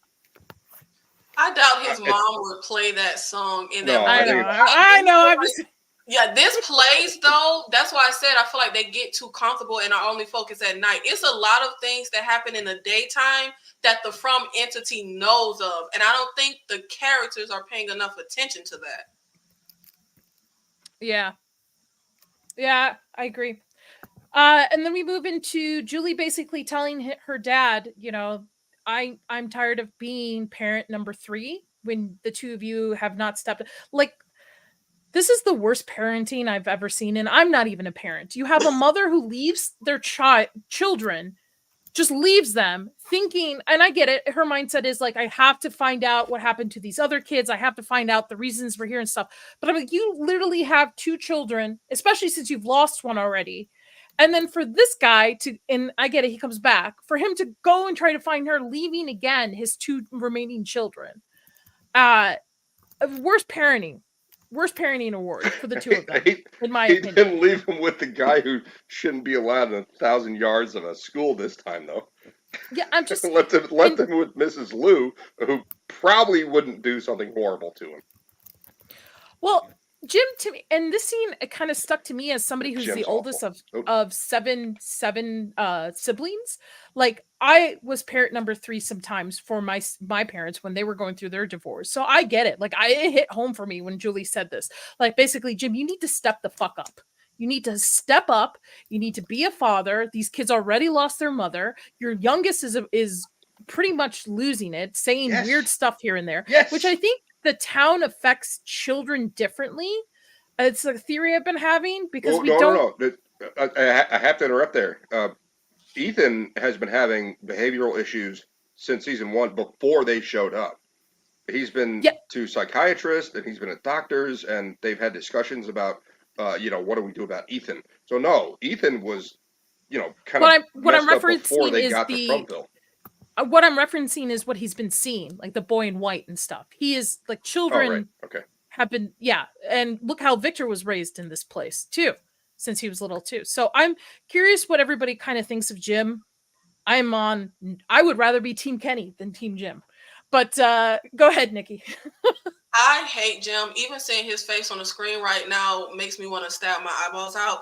But this is 2 points that I was making with, we have this conversation in the daytime about the relevance of bringing up their child that passed away. And then all of a sudden on the phone, his dead infant child calls and sounds like an adult. I feel like that's obviously the From plays. And also, I wish the writers could think of a better way to kind of get us to certain places. I don't think it was bad parenting for Tabitha to leave. Ultimately, we got to get the heck up out of Dodge City. So I think Tabitha leaving with a mission and leaving her kids with a parent makes sense. Jim leaving makes no sense. And I was so annoyed when Jim leaves and we get out there and he immediately says, I can't leave my kids orphans. You couldn't think of that before you left, before we got out here. But of course, them going out there gets us those totems and all of the vegetables. I wish we could have found a better way to find that, because him just changing his mind and thinking logically the way he should have before he left, it's so confusing to me. This is not just a normal place, like you're just leaving your kids.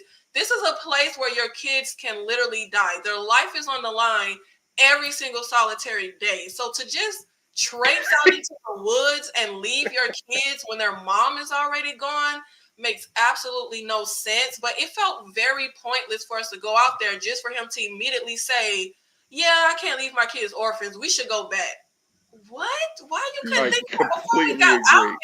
But again, that's the writing. That's the writing leading us to the food and the totems, which I think the totems mean something, but I wish we could have found a better way. I don't think it should have been Jim. I think Jade should have been the one to go out in the woods with Kenny. Nikki, you nailed it right on the head there. You piece of shit. You got 2 kids freaking out. One of them was just possessed by cicadas in her mind that just woke up. And you're like, all right, I'm going to trek out in the woods with this guy with a gun. Oh, no! You got 2 kids. One of them's got some behavioral difficulties, and the other one just was in a coma created by some bugs that were in her mind. How do you leave? How do you leave, Nikki? What a piece of shit. Julie, what do you think? Yeah, Jim is. I didn't mind Jim in season 1. At least he was asking some good questions that like people should be asking, trying to problem solve. But by season 2, he just turned into a complete blockhead. His judgment was terrible, throwing in with Randall, and going out to the woods was idiotic. He shouldn't have left his kids to begin with. And yeah, it was just so frustrating seeing him like sitting in the cabin camping out that night. Like, oh yeah, I guess this was a bad idea. I shouldn't have done this. Yeah, you think? And that comment he made in the trailer, like to Boyd, it's getting pretty cold. No, not getting pretty cold. And he said, oh, things are getting worse around here, aren't they? Gee, you think, Jim? Thanks, Captain Obvious. Like he's just a blockhead. I'm not a Jim fan, and he's supposed to be a genius.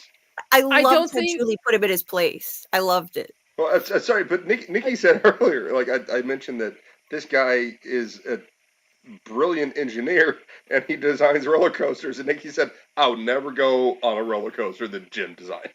Yep, that's it right there. I agree with you, Julie and Nikki. I think the writers don't know what to do with him. I think he played an important part with season 2, and now they just don't know what to do with him. They don't know how to utilize him. They don't know where to put his strengths. But I agree with both of you. What about you, Zach? Are you team Jim? Man, it's tough for me with Jim because he's a terrible. Well, I don't think he's actually really a character, but the actor was in Band of Brothers, which was the greatest piece of television ever created, and I love that series. And so when I see him, I think Band of Brothers, and I think I have a good feeling. And then he says his lines and stuff, and it's not so good. But you want to like him because he's got little kids. He kind of seems to care about them most of the time. I don't understand his relationship with his wife at all. Really, I don't think they've really effectively shown us. They were getting divorced before they were going to get divorced. Yeah. No, I know. And like, why are they on this road trip? The whole thing is kind of strange, and maybe that tension is on purpose because, like you said, they were getting divorced already. I just I don't hate him, but I think that he is the camera guy on the show, where they just kind of have him around, and then they're showing us because he's off doing dumb things, and so he stumbles across cabbages, and I think that's a lot of what like they do with him. They just we want to show this. We want to show that about how there's tunnels under the house, or what happens when the home collapses. So we'll have him be there. We'll have other people die and he lives, but he's just the vessel for us to view these strange things, and I don't see him as an actual character. And he does the most like mind-numbingly bad things as a parent, and I don't understand it at all. And I also don't like Ethan at all anymore. He's really, and he's on my nerves. I think it's the same problem. I don't know. I think the writers have an idea for Boyd. I think the writers have an idea with the Tabitha story. I don't think they know how to fit a couple of these characters that were so prominent in the first 2 seasons completely to where they're going to go. And what would you say is his defining trait, Jim, besides being dumb? Well, he's supposed to be the smart one, right? He was the one that put together the radio tower with Jade. I think he's supposed to. I like that dynamic then. Maybe this place is dumbing him down. Maybe this place affects people differently. Well, he's also tried to do the drone thing with Randall, which that's true didn't go anywhere, and then just kind of that dropped off. was it season 2, episode 7 or something, where they went out to the RV and got the drone, and then it just never it doesn't go anywhere. Like, yeah, I think I'm on the same page with Zax. He's just dumb, but he's supposed to be extremely intelligent. But I do like that he called himself out for abandoning his kids, like you guys had said. Yeah, fuck that, man. At least he said, "Oh my God, I'm an idiot," and he went home. So there was that. Way too late. Yeah. Wait a minute. There's a dummy's hat on the. Pull back Yeah. on this bed, Julie. Oh, yes. Somebody in a Facebook group caught this, and it looks like a little miniature ventriloquist dummy's hat, a cowboy belt, laying on the bed. Oh, right here. Yes. Oh, jeez. So these are like I don't analyze this show frame by frame, but that's a good pickup. Like this is why this show could be intriguing, but I guarantee this is not going to go anywhere. But listening to the ladies talk about this stuff, like you guys are picking up all these details, and like I honestly miss them, and so I think it's cool that it's there. What's that? Did you pick up on the cell phone thing, Zax? Like all the people getting off the bus, no one had a cell phone, but this guy's got a drone that's remote controlled from 2020, but no one has a cell phone. I never noticed, and like I thought that they probably just didn't have them or whatever. And with her, I thought she knew how to use a cell phone. Tabitha did when she was in town, so I thought that lined up timeline wise. She didn't picked it up, and imagine if you handed like a Victorian England person an iPhone, they wouldn't know to do anything with it, right? Right. So she knows what a cell phone does. She knows it's a phone, and that you can turn it on by pressing this, and that you can dial a number. She gets it's a phone, how it functions. So that's what I mean. But she's not, in my opinion, she's not familiar with this device she's been handed in the episode. It's only been a couple months, maybe. We don't know. Maybe a year for them being disappeared. Like Nikki said, we don't know. It's been 30 years for Jim's not Jim. What's his name? Victor's father. But time in the town happens the same in real life, though. They clarified that in the first episode. Are we sure? Yes, because I think somebody mentioned 3 days, and it was 3. Yeah, it lines up with Tabitha. So like time is linear. It's just no, it's not. There's in season 2 when what's his name? Ellis is Boyd's son. Ellis gets stabbed. We see clocks on the wall that say it's 11 p.m. But I'm saying what time, if it's a day it's a day in the real life, regardless of like what the clocks are stuck at and stuff. That was a big play in season 1 too. But I'm saying that how much time is spent in from equals the amount of time that they've gone missing in the real world. I don't know. Is that proven? I don't know. In the last episode. Yeah, I think Nadia is right because I missed it, but now that you said it, I remember that because I was thrown off because Victor's dad looks so much older than Victor, so that's what made me think, does time not move the same? Younger but you're right, Victor. They did clarify that, Nadia. Yeah. Victor and his father look about the same age. Nikki, I'm sorry. I think Victor I looks older than his thought dad. Victor's father didn't look old enough to be his father. So you got it backwards. Like Victor looks about the same age or even older than his father. Right? Is that what you're saying? Yeah. Okay. I think so myself. I didn't think Victor's father was old enough to be his father until I found out that the actor is like 74 years old, and Victor is like 50-ish. That dude is jacked for 74. Wow. Holy crap! Yeah, I would have looked like. Right? Robert Joy. Was he part of Ponce de Leon when they found Florida? Yeah, no, it's weird. It's weird. I know. I was shocked to find that out. Rick points this out a good point. Some people have kids really young, and look at the generation that he's true. supposedly good point, Rick. Room. I mean, that's a kid's room from the 70s, right? Yeah, but the decor and I don't like the car is out front when Tabitha gets out of the hospital, modern day. But look at this house and look at what he's wearing. What's Zax's point with him being in a museum? He doesn't want to touch anything. Yes, exactly. Yeah. And that's why I think she can use a cell phone, because even if a year just passed away, if you give me an iPhone 14 and then suddenly you give me a 16, I'm going to know how to use it. Or, in the last couple, even if you give me an iPhone 3, I've never used one, but So it's if it similar was to what I just have. unintentional, her not understanding how to use the phone, like the scene, I just watched it. I don't think it's that important. I don't think it is important. I think she was just trying to avoid being caught and not taken away. But That's she's more. walking out of the hospital, and she's seeing, like, when she walks out of the room, she sees I think people she was. looking at their cell phones, and she's like, like, I is think she she's trying to scared? I think she was trying to get away from the hospital because, again, she didn't want to involve the cops. She didn't want to Right. be questioned and stuff. So In the hospital, but then she does it outside of the hospital as well. Like, she's turning her head at people staring at their phones walking down the street.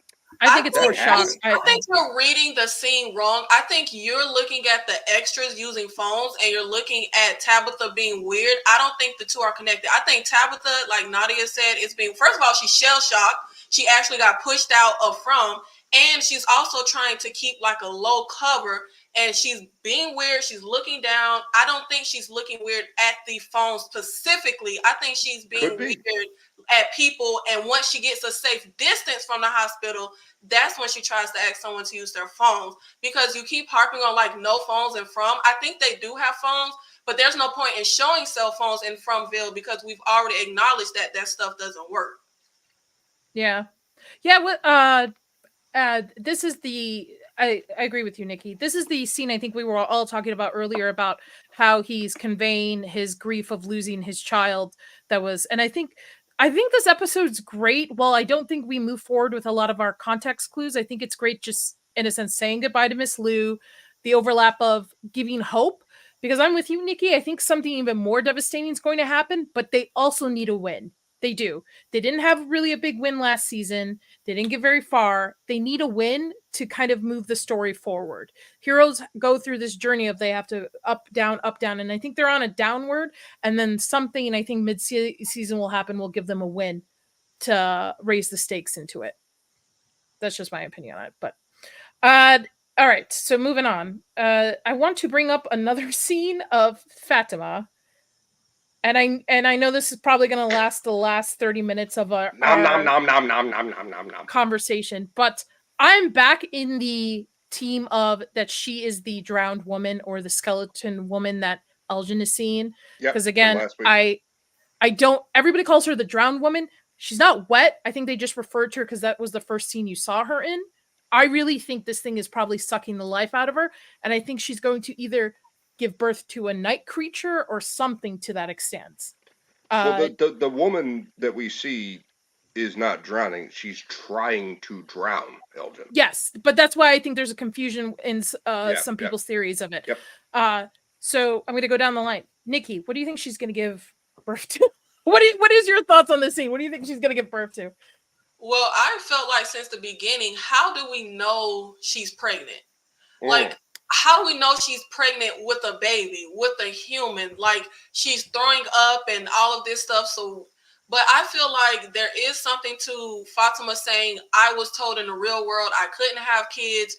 And I think whatever that woman is that Elgin is seeing, I don't feel like she's trying to kill him. Yes, she tried to drown him, but I think she's trying to tell him something. It feels to me like she's trying to give him a message. I don't think it's Fatima, because if you look at the cast, it's a different actress that plays that role. So I don't think it's Fatima. But when we have these rotten crops all of a sudden, and now it's appetizing to Fatima, that's the only thing she can eat. It makes me think, where did the creatures come from? Were they initially human? Because when we had the idiot that let the creature into From House, she said, Community House, sorry. She said, I didn't choose to be like this. So now I'm wondering, is Fatima actually pregnant? Or is there something where she's about to turn into a creature? And I don't know if this is reaching, but she's going to turn into a creature and maybe kill Ellis, because the theme to me is we want to break Boyd. And I mean, if you kill his son, that would obviously break him, his unborn grandchild that he think is coming. And I agree, Nadia, I don't think Boyd will break, but the whole theme seems to be oh, you gave us a challenge. You yelled, this place can't break you. So, oh, now we're going to try to break you. I think Fatima may be turning into a creature. I don't think she's pregnant with the baby. The second she found out she was pregnant, she should have tried to abort mission. And then we would have discovered there's not a human baby in you.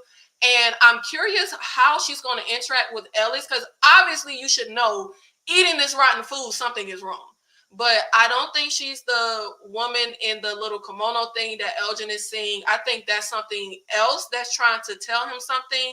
But I do feel like were the creatures human, and is Fatima about to become a creature? She's eating rotten food now. Is she going to bite into a living animal next and then bite into a person? Is she going to be craving flesh and blood? I don't know.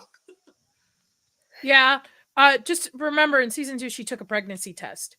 So, but I still don't trust that. I remember the pregnancy. I took a pregnancy test before and I wasn't pregnant. Like, those pregnancy tests pick up certain things. Yeah. You may not be pregnant though. That's why I'm like, how do we really know she's actually pregnant? How do we know she's pregnant with a baby? Yeah, no, I agree. I don't think she's pregnant with a human baby. I think just soil food for the soil seed. So like it's thing. But I like Rick's thing, the theory about the kimono monster. That's a Viking thing, Nadia. Or whatever. The theory about the kimono monster drowning Elgin is she was preventing him from hearing the music box. Yes, that's my point. That's why I said I don't think she's trying to kill him. I think she's trying to like give him a message. And losing teeth might be her transforming into maybe a creature. But Zax, what do you think is going on with her? I think that it's her body, her choice, and I don't think you guys should be having opinions about it. Oh God!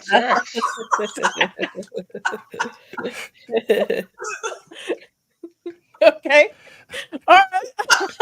Even if it's a monster. I guess. Yeah, there you go. That's my but I'm saying I got for you. I don't know. I think that like, well, Nadia, you've now planted the seed of the drowned woman or kimono monster, whatever we're calling her. And I do think what Rick says there in the chat does make sense. If she wasn't trying to drown him, but hold him underwater long enough to miss hearing something. So that the music box, that could be it. Like she didn't want him to die under the water, but she wanted to protect him from hearing something. Maybe that's true. There's a lot of this stuff here. I just don't feel like we're going to get, they can't possibly pay all this stuff off, but I think she's probably going to give birth to something, and it's going to be something horrible. And I think she is probably the drowned woman stuff you've compared her to I'm having a hard time not seeing it now, and we'll see. It may not be her, but it certainly does look like her. And now she's eating rotten food, and I don't know, is that going to increase the speed of her rotting? Yeah, I just really. Could be a red herring. Yeah, it could be. I just don't think she's going to have a baby. That's the one thing I don't think she's going to have. It's a normal baby. Now, I know Julie's going to have something to say about this because she looked up the casting for this the last time we were talking about this episode. But yeah. I really, really think the drowned woman or the whatever is Fatima, because I really think this baby is sucking literally the life out of her. But go ahead, Julie. Well, that's what I was thinking. I'm just questioning it now. I'm not 100%, but I was thinking the same as you, that that's going to be her in the future. This is sucking the life out of her, turning her into this husk of a creature. I mean, it's still possible. I do think that the new version looks less like her than the old one. The hair looks straighter. She looks more like she's wearing a full Japanese kimono. She looks more Asian. They put out a casting call for someone of Asian descent. Yes, technically Iran is in Asia, but we typically call it the Middle East. That's where she's from. But it's still possible. I agree that she may not mean anyone harm. When she put her hands on Elgin's face, that creature thing, that like it looked scary because she looked scary, but that didn't seem like a threatening gesture. So maybe there's something to her that's not threatening at all. Now, as far as Fatima, I've said it before. I definitely think she's a vessel for some sort of entity, and I think that we heard that the soil had been poisoned, basically, that nothing can grow there. I thought that was retaliation against people for trying to escape, for building the radio tower, all of this stuff that they were doing. But now I'm thinking that soil may have been poisoned just to make way for this creature that she's going to bring into the world.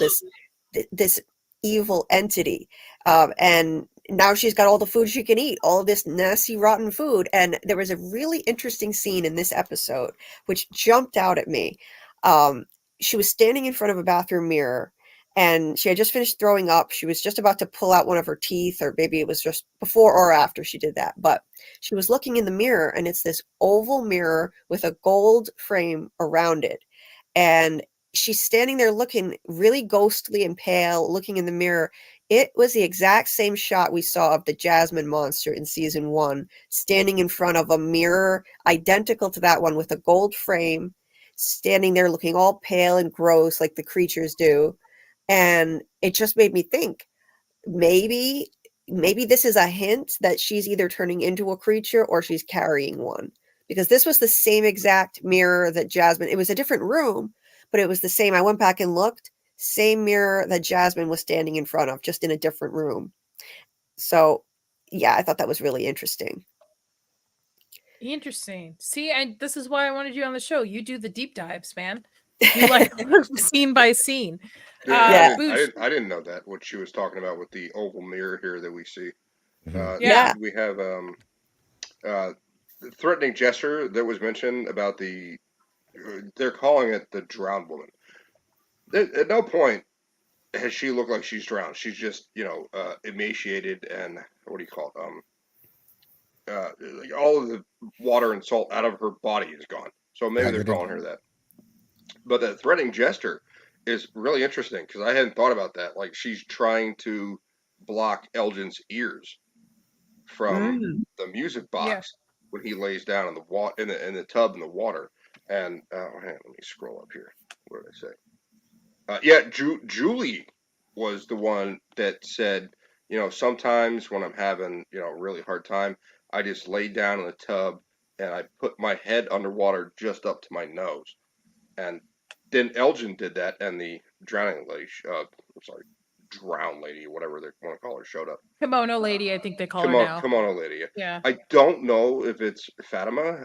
She's clearly got some serious issues going on in this season. She's clearly got a whole lot of makeup on to make her look. Her pallor is very, very pale and white or gray or whatever you want to call it. Nadia, you're the expert. What would you call that? So I'm sorry. This is the best I could find, but this is the comparison with the rest is terrible. But Jasmine and Fatima. So almost identical. I think the lighting is just different, but that looks like the same mirror to me, or at least almost to the same. And look how the shots even mirror each other. It's the same mirror. Yeah, and look how the shots mirror each other. You've got Fatima standing on the left. You've got Jasmine standing on the right. It's like we're definitely supposed to draw a comparison between the two, I think. You get some kind of inference from the oval mirror that she's now looking into. The other thing was the tooth that she pulls out is a molar. Those are deeply rooted into the jaw. Like if it were, one of your incisors or a bicuspid or but tooth. pregnant women lose their teeth sometimes. They're not the molars, man. Yeah, those are all of hard them. in. Right. No, there are women that lose like all their teeth, like because of calcium deficiency during birth. Yeah, I know that. But molars are the ones that stay because they're so deeply rooted. But I agree with Julie with this mirror. That's what I thought of, which was why I was like, remember the girl who said I didn't choose to be like this? That's why I'm like, I agree with Julie. I really feel like there's some connection with Fatima. And do you know how much hunching they've been doing at Community House? And ain't nobody got pregnant. Like something is just very off with, Fatima is pregnant. Oh, the other thing is the poison soil you mentioned, where it happened after the announcement that Fatima was pregnant, right? It was around the same time we were told that Fatima is 3 to 4 weeks pregnant, and she was definitely pregnant before the soil was poisoned. I feel like she said she couldn't get pregnant before, and what Nikki was saying before is like, those pregnancy tests are bullshit. Sometimes it says you are, and you're not. Sometimes, yep. Yeah, sometimes it happened, but the poisoned soil meeting up with what we're seeing right here in this picture kind of matches up with what Julie and Nikki were saying. There's something going on that connecting her with the land at this point, right? Yeah, it's not a baby. I don't think it's a baby. Nope. I don't think she's. Maybe it was Zach that said she's might be turning into a demon, or Nadia. I don't remember. Either she's turning into something or she's going to give birth to something. It's one of the one.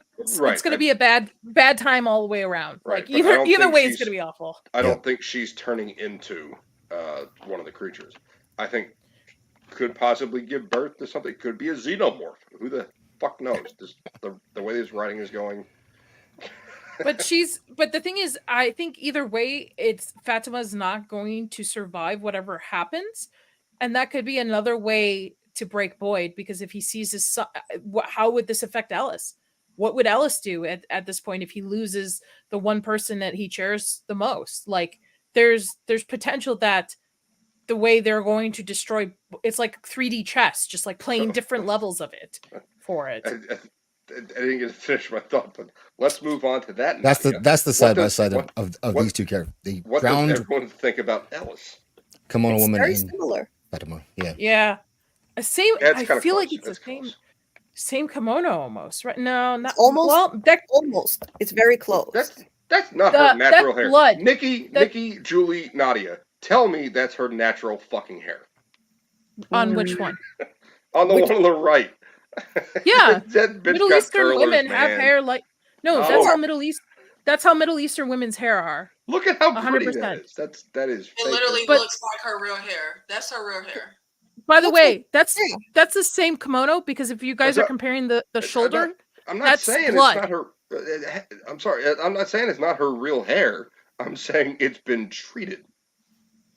No, that curl is natural to Middle Eastern women. Middle Eastern women Not have that hair curl. like that. Yes, they do. Yes, they do. No more fun with hairdressing. Yeah, let's move on. Anyway, all right, back to it. That was a good point though about that being blood on her shoulder, because I thought the kimono was different because that was a different pattern. But if that is blood, but maybe I'm wrong. I just think it's not her because it's a different actress playing that role. But hey, maybe it's like how you have a stunt double or something. But that's Mickey, that was one of the other things I was going to say is like there's scenes in Terminator 2 where he's driving off the brick wall. That's not Arnold Schwarzenegger. So it's casted and credited as someone else. But it's the same character in the movie, right? Especially if they're putting prosthetics on her face, they might be looking for somebody with a certain ethnic look to them, so that the prosthetics fit to it as well. So because the casting is, here's this woman, this is how it's casted and credited, doesn't mean it's not the same character in the show, right? Right. So do we think it's going to be like a Hill House reveal with Fatima's character and this thing that Elgin has been seeing? You mean like the broken neck woman? Yes. The broken neck lady? I'm not ruling anything out. I actually think, all right, put my tinfoil hat on. I think she's going to give birth in the kimono. And I think the birth is going to go haywire and she's going to turn into this creature. And thus she's going to be stuck in that outfit, whatever she gave birth into. Can we name the kid Haywire? It could be Haywire, but I'm saying Wayne in the chat here has called it out too, but it's a birthing kimono. Yeah, it could be a birthing kimono. That's what I was just thinking. Women like wear stuff like that all the time. So my thing is that she's probably wearing it when she gives birth or whatever happens when this thing pops out, and thus she's stuck into that. But and that's why I think it's a blood stain on the side. For a long time, I was like, wait a minute. They look similar kimonos, but it's a big red pattern on what? No, that's blood. Right. When you look closer to it. But that's my tinfoil hat theory. That's why I really think she's this woman. Can this you is bring her up outcome. a picture of that with the blood stains on the kimono from the drowning woman? Photo backup, Zach's the one. Oh yeah, sure. So do we have a theory on why, if that's her hair is straight and not curly? She didn't have a curling iron. You lose like your hair. I mean, it could be something to that degree. I mean, I'm sure your hair loses bounciness and stuff. I don't know. Could be her hot comb didn't work anymore. But that's how Middle Eastern women, Boosh. That's how Middle Eastern people's hair are. Like I'm Middle Eastern. I live there. That's how women's hair are. That's not from a curling iron. That's natural. You think the picture on the left is bloodstains in it? Yeah, it kind of does look like bloodstains. On the shoulder. Yeah. It does look like bloodstains. On the blood shoulder and the lapel of the yeah, because if you look here, you see the flowers here. Looks similar to I'm not the one pointing. So I'm like using my mouth to like point at things. But I could be just losing the elasticity in her hair. It could be something to where when you get I don't know why the hair doesn't match. Could be a reason, but it could also be why she turns into this creature. Because these creatures, they look like normal human beings, and then they turn into these night terror creatures, bald and. Well, no, I think that's an excellent point. Also, I would like her to be pregnant so her chest fills out a little more. All right, moving on to the next thing. We're going to talk about the funeral. So before the funeral, the one thing I wanted to point out was that Kenny at least did something, and by something I mean tried to come up with a plan to go destroy these things, being on the offense. I mean, it didn't pay him out. Boyd followed him, and honestly, I think it was a stupid idea because what are you going to do? Throw it down there or go down there after it? They say it's getting cold again. But totally, like, put it in. What are those things that they throw when you put the rag and you light it? Cocktail. Yeah, throw that down there or something to that degree. But I thought this was a very touching moment. I thought, well, I don't think this moment was focused on going after the night creatures. I think this moment was to kind of show that Kenny doesn't hold any kind of resentment towards Boyd for the loss of his mother. Right. I agree with that. Yeah, I cried in this scene, and it's obviously that we didn't do it now, but I think it's the catalyst for what's to come, because jumping ahead a bit, at the end of the episode from this moment, Boyd tells his useless behind son, I need you tomorrow, and I think he's finna take Kenny's plan, but of course Kenny is grieving, so he likely doesn't want to use him. But I think we need to, like you said, throw a Molotov cocktail, or take some of them useless behind townspeople that don't ever do nothing, and make them trek down there and burn the place up.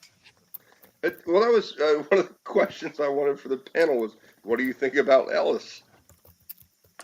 Ellis, to me, I don't know. But I don't feel like he's impactful to... The only reason he's impactful is because he's Boyd's son. That's the only way I feel he's very impactful to the story. I completely agree. I don't think... And that's why I think if the things will happen to Fatima, which will affect Ellis, that's the way that they'll quote-unquote break Boyd. Because Ellis is used, and it irks me very badly that I understand when we had the whole rift, but what his dad went through and having to take out his mom, why do we still have such a rift between them? Why does Fatima have to tell him to check on his dad? Like, that irked me. God, yes, so useless. He does nothing. I really would love, I know it probably won't happen, but I would love for us to kind of shake things up. I would love for us to kill off Ellis, the doctor and Marielle, Jim, Julie, like really shake things up in the town, really just kill. I mean, just, and I don't want it to feel contrived, but like a really amazing, like climactic moment where we like a massacre. Yes, like how what happened when Victor was a kid when we already had that match. Like Nikki, I gotta stop you, Nikki. You're my new friend. Let Nikki finish your point. You're my new friend, Nikki. All right, Boosh, I'm muting you. Mute. All right, Nikki, finish your point. Let us keep the mainstays, like of course Boyd, but I think we should really shake up the cast, take away a lot of this plot armor, because I feel like Jim and his family has plot armor. Just really take out a lot of people and start fresh next season and give us some answers. You know, obviously not the overarching answer, but connect some dots. Take out a ton of people. I hope it starts with this plan about burning stuff in a tunnel. Maybe that will cause some type of catalyst, but I think we should have another massacre like when Victor was a kid. I think we are. Yeah. Nikki, I think you are. The reason why I think you're right is because the dates that Tabitha finds in the lighthouse all are dates of like when people are there, like 1804 and stuff. And I think it correlates with not a reset of the town, but like certain big events, like what happened with Victor's family, like a massacre or something. So I think that's what it's leading up to. So I can see it leading to something like that. Yeah, I'm hoping so, especially because Victor said there has never been two cars that came at once, other than when we. So I need them to connect that dot and bring us another massacre. Yeah. Also, Nadia, when I was interjecting there, I wasn't cutting her off to go on a rant. I was just agreeing with her because I was excited. I know, but we couldn't hear her talk when you or. I was excited. I understand, but you got to let somebody finish their point, though. She did Successfully. successfully.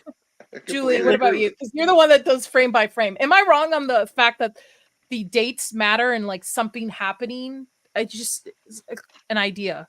Oh, definitely. Yeah, the dates definitely are going to matter. Absolutely, I believe that, and I think this is, maybe each date was, a different cycle of the past. Like I think this place definitely operates in cycles, and yeah, I think we're coming to like a real climax of this one. It's gonna just come to a head big time.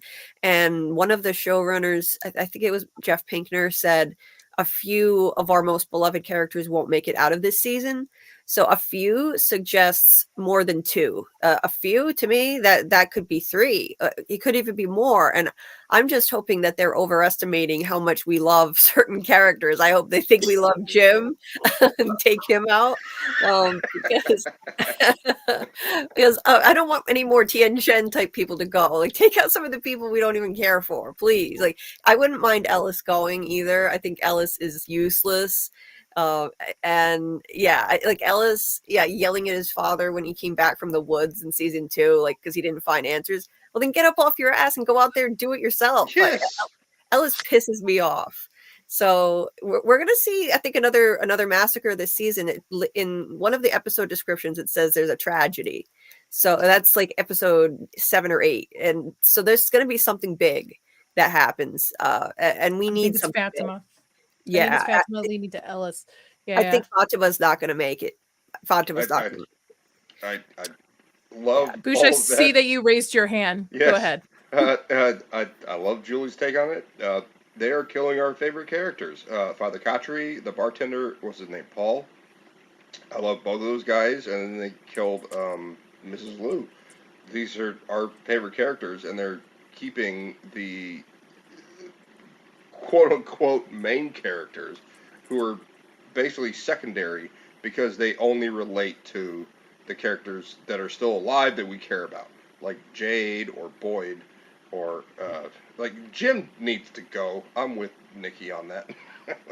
Yeah, Jim needs to go. And there could be, but I don't think there is going to be, because the past couple seasons we've seen they're eliminating characters that are really good.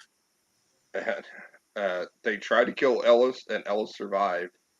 And then there was episode 7, season 2, where Boyd goes out there with the bugs in his flesh and gives it to one of the monsters. Yep. Yeah, that needs to circle back too. There's a lot of things we haven't gotten back to that either. Yeah, go ahead, Nadia. No, I just don't think we have a lot of things that don't have ends to it. There's a lot of loose ends that are just dangling out there. We also have the fact that Boyd has Parkinson, or started Parkinson too. Yeah, that was prevalent in season 1, and now. Yep. Was that because of the bugs? Do we know? Because it kind of shows up in season 2, towards the end of season 2. Parkinson starts getting back into him. I think it was definitely back. Like, yeah. Did you see his hands shaking when he was pouring a drink in episode 1 of this season? Yeah, it's back. I think the bloodworms got rid of it. He got shot in the shoulder, so maybe that was why he was shaking. But I don't think we've seen the Parkinsons be part of the story like we did in season 1, in season 2 or 3. I agree with Julie. That looked like a Parkinson shake to me. Yeah.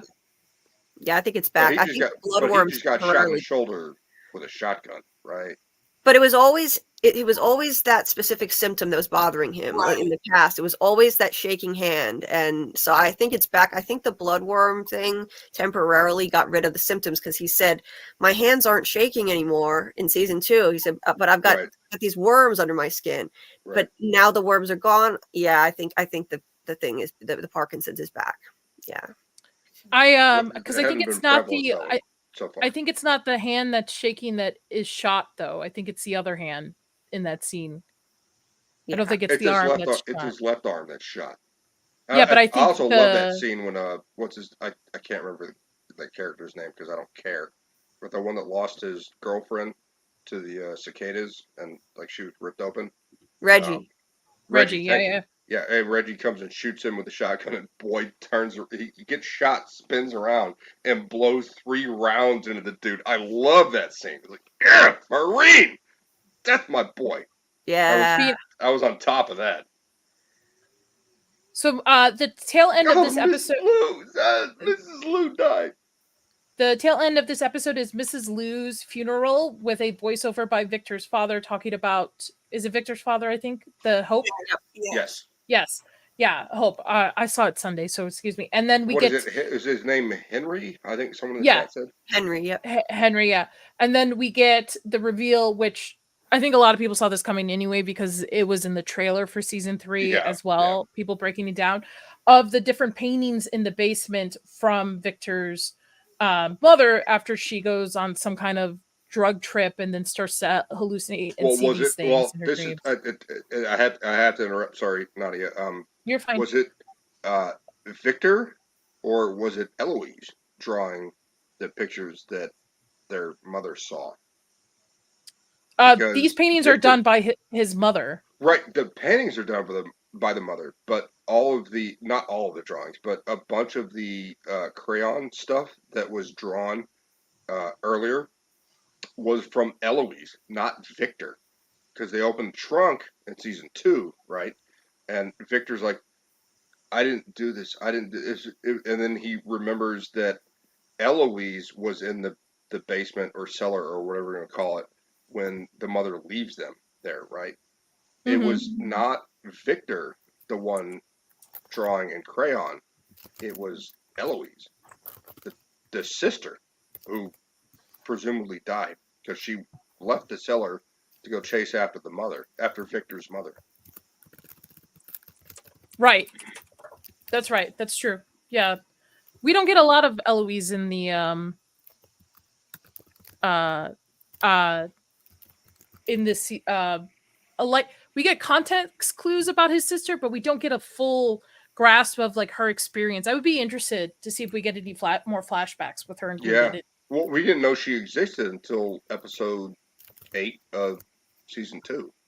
Yeah. Because Victor starts remembering when Jade plays the violin and he's sitting on the top of the car. And then he's like, there was someone else there. Then he starts talking to Tabitha. They go back out to the cars again. And he remembers that Eloise was the one that was doing the crayon artwork. Yeah. Well, this episode ends with us being able to view these paintings, and a couple of these paintings are related to characters we've seen. So we've seen the Confederate soldier, we've seen Pilgrims, right. Or we haven't seen Pilgrims yet, have we? Not yet. I don't think we've seen the guy drink. That's a promo we saw for this season where it's the guy drinking out of the head. Is the cowboy a cowboy, or is he?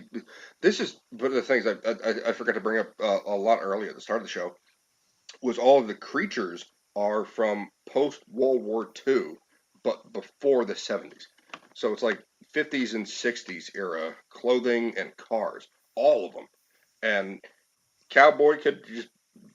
I don't think he's a cowboy. I think he's in, costume. And there's the other one that you just brought up, which is faded from my mind. The Civil War. Could be Civil War reenactors from the 50s or the 60s that showed up. I don't think it means, like that one right there, I don't think it means that they're actually, the creatures are from the Civil War era. I don't think the cowboy is from, the 1800s. I think they're in whatever they died in. Because most of the creatures are looking like they're from the 50s and 60s, right? The creatures, yes, but these paintings, the Confederate soldier that was seen season 2 or season 1, I can't remember. I think Jade's the one that saw him. I think it's more so that these people just stumble across season 1.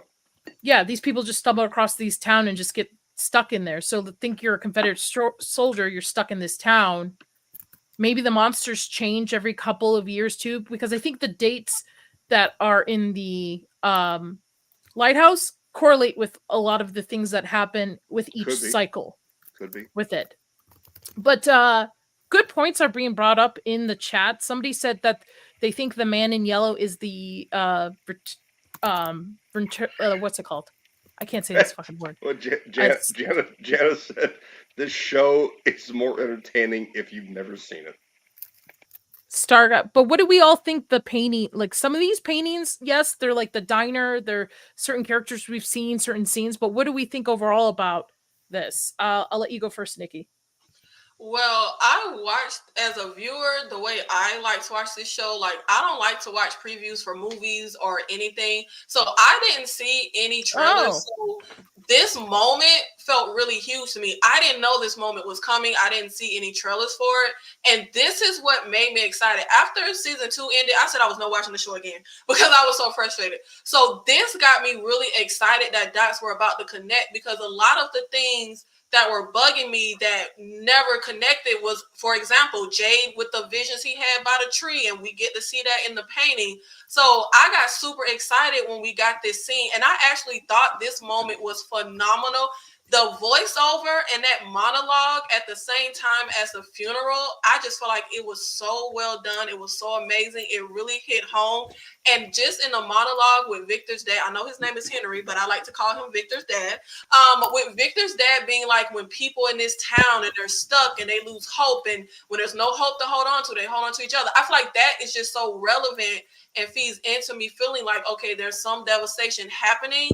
And Julie saying that episode 7, which I haven't read, that's not episode 7. I hope we don't have to drag out Fatima for episode 7. Like, I want something to come of that way before episode 7. But episode 7 or 8, that feels like maybe that climactic, close to I don't know how many episodes are in this season, but that climactic season finale moment that I feel like maybe this is like building to that devastation.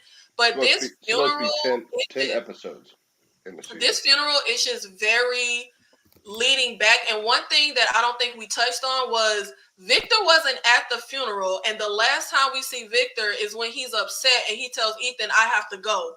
Where is Victor going, and what is Victor about to do? Because I felt since the beginning Victor has been here the longest. I feel like Victor has some type of information. I don't know if it's locked in his head because of trauma, because he's been here since a child. I think, if I remember correctly, he was alone for a while after that whole massacre happened.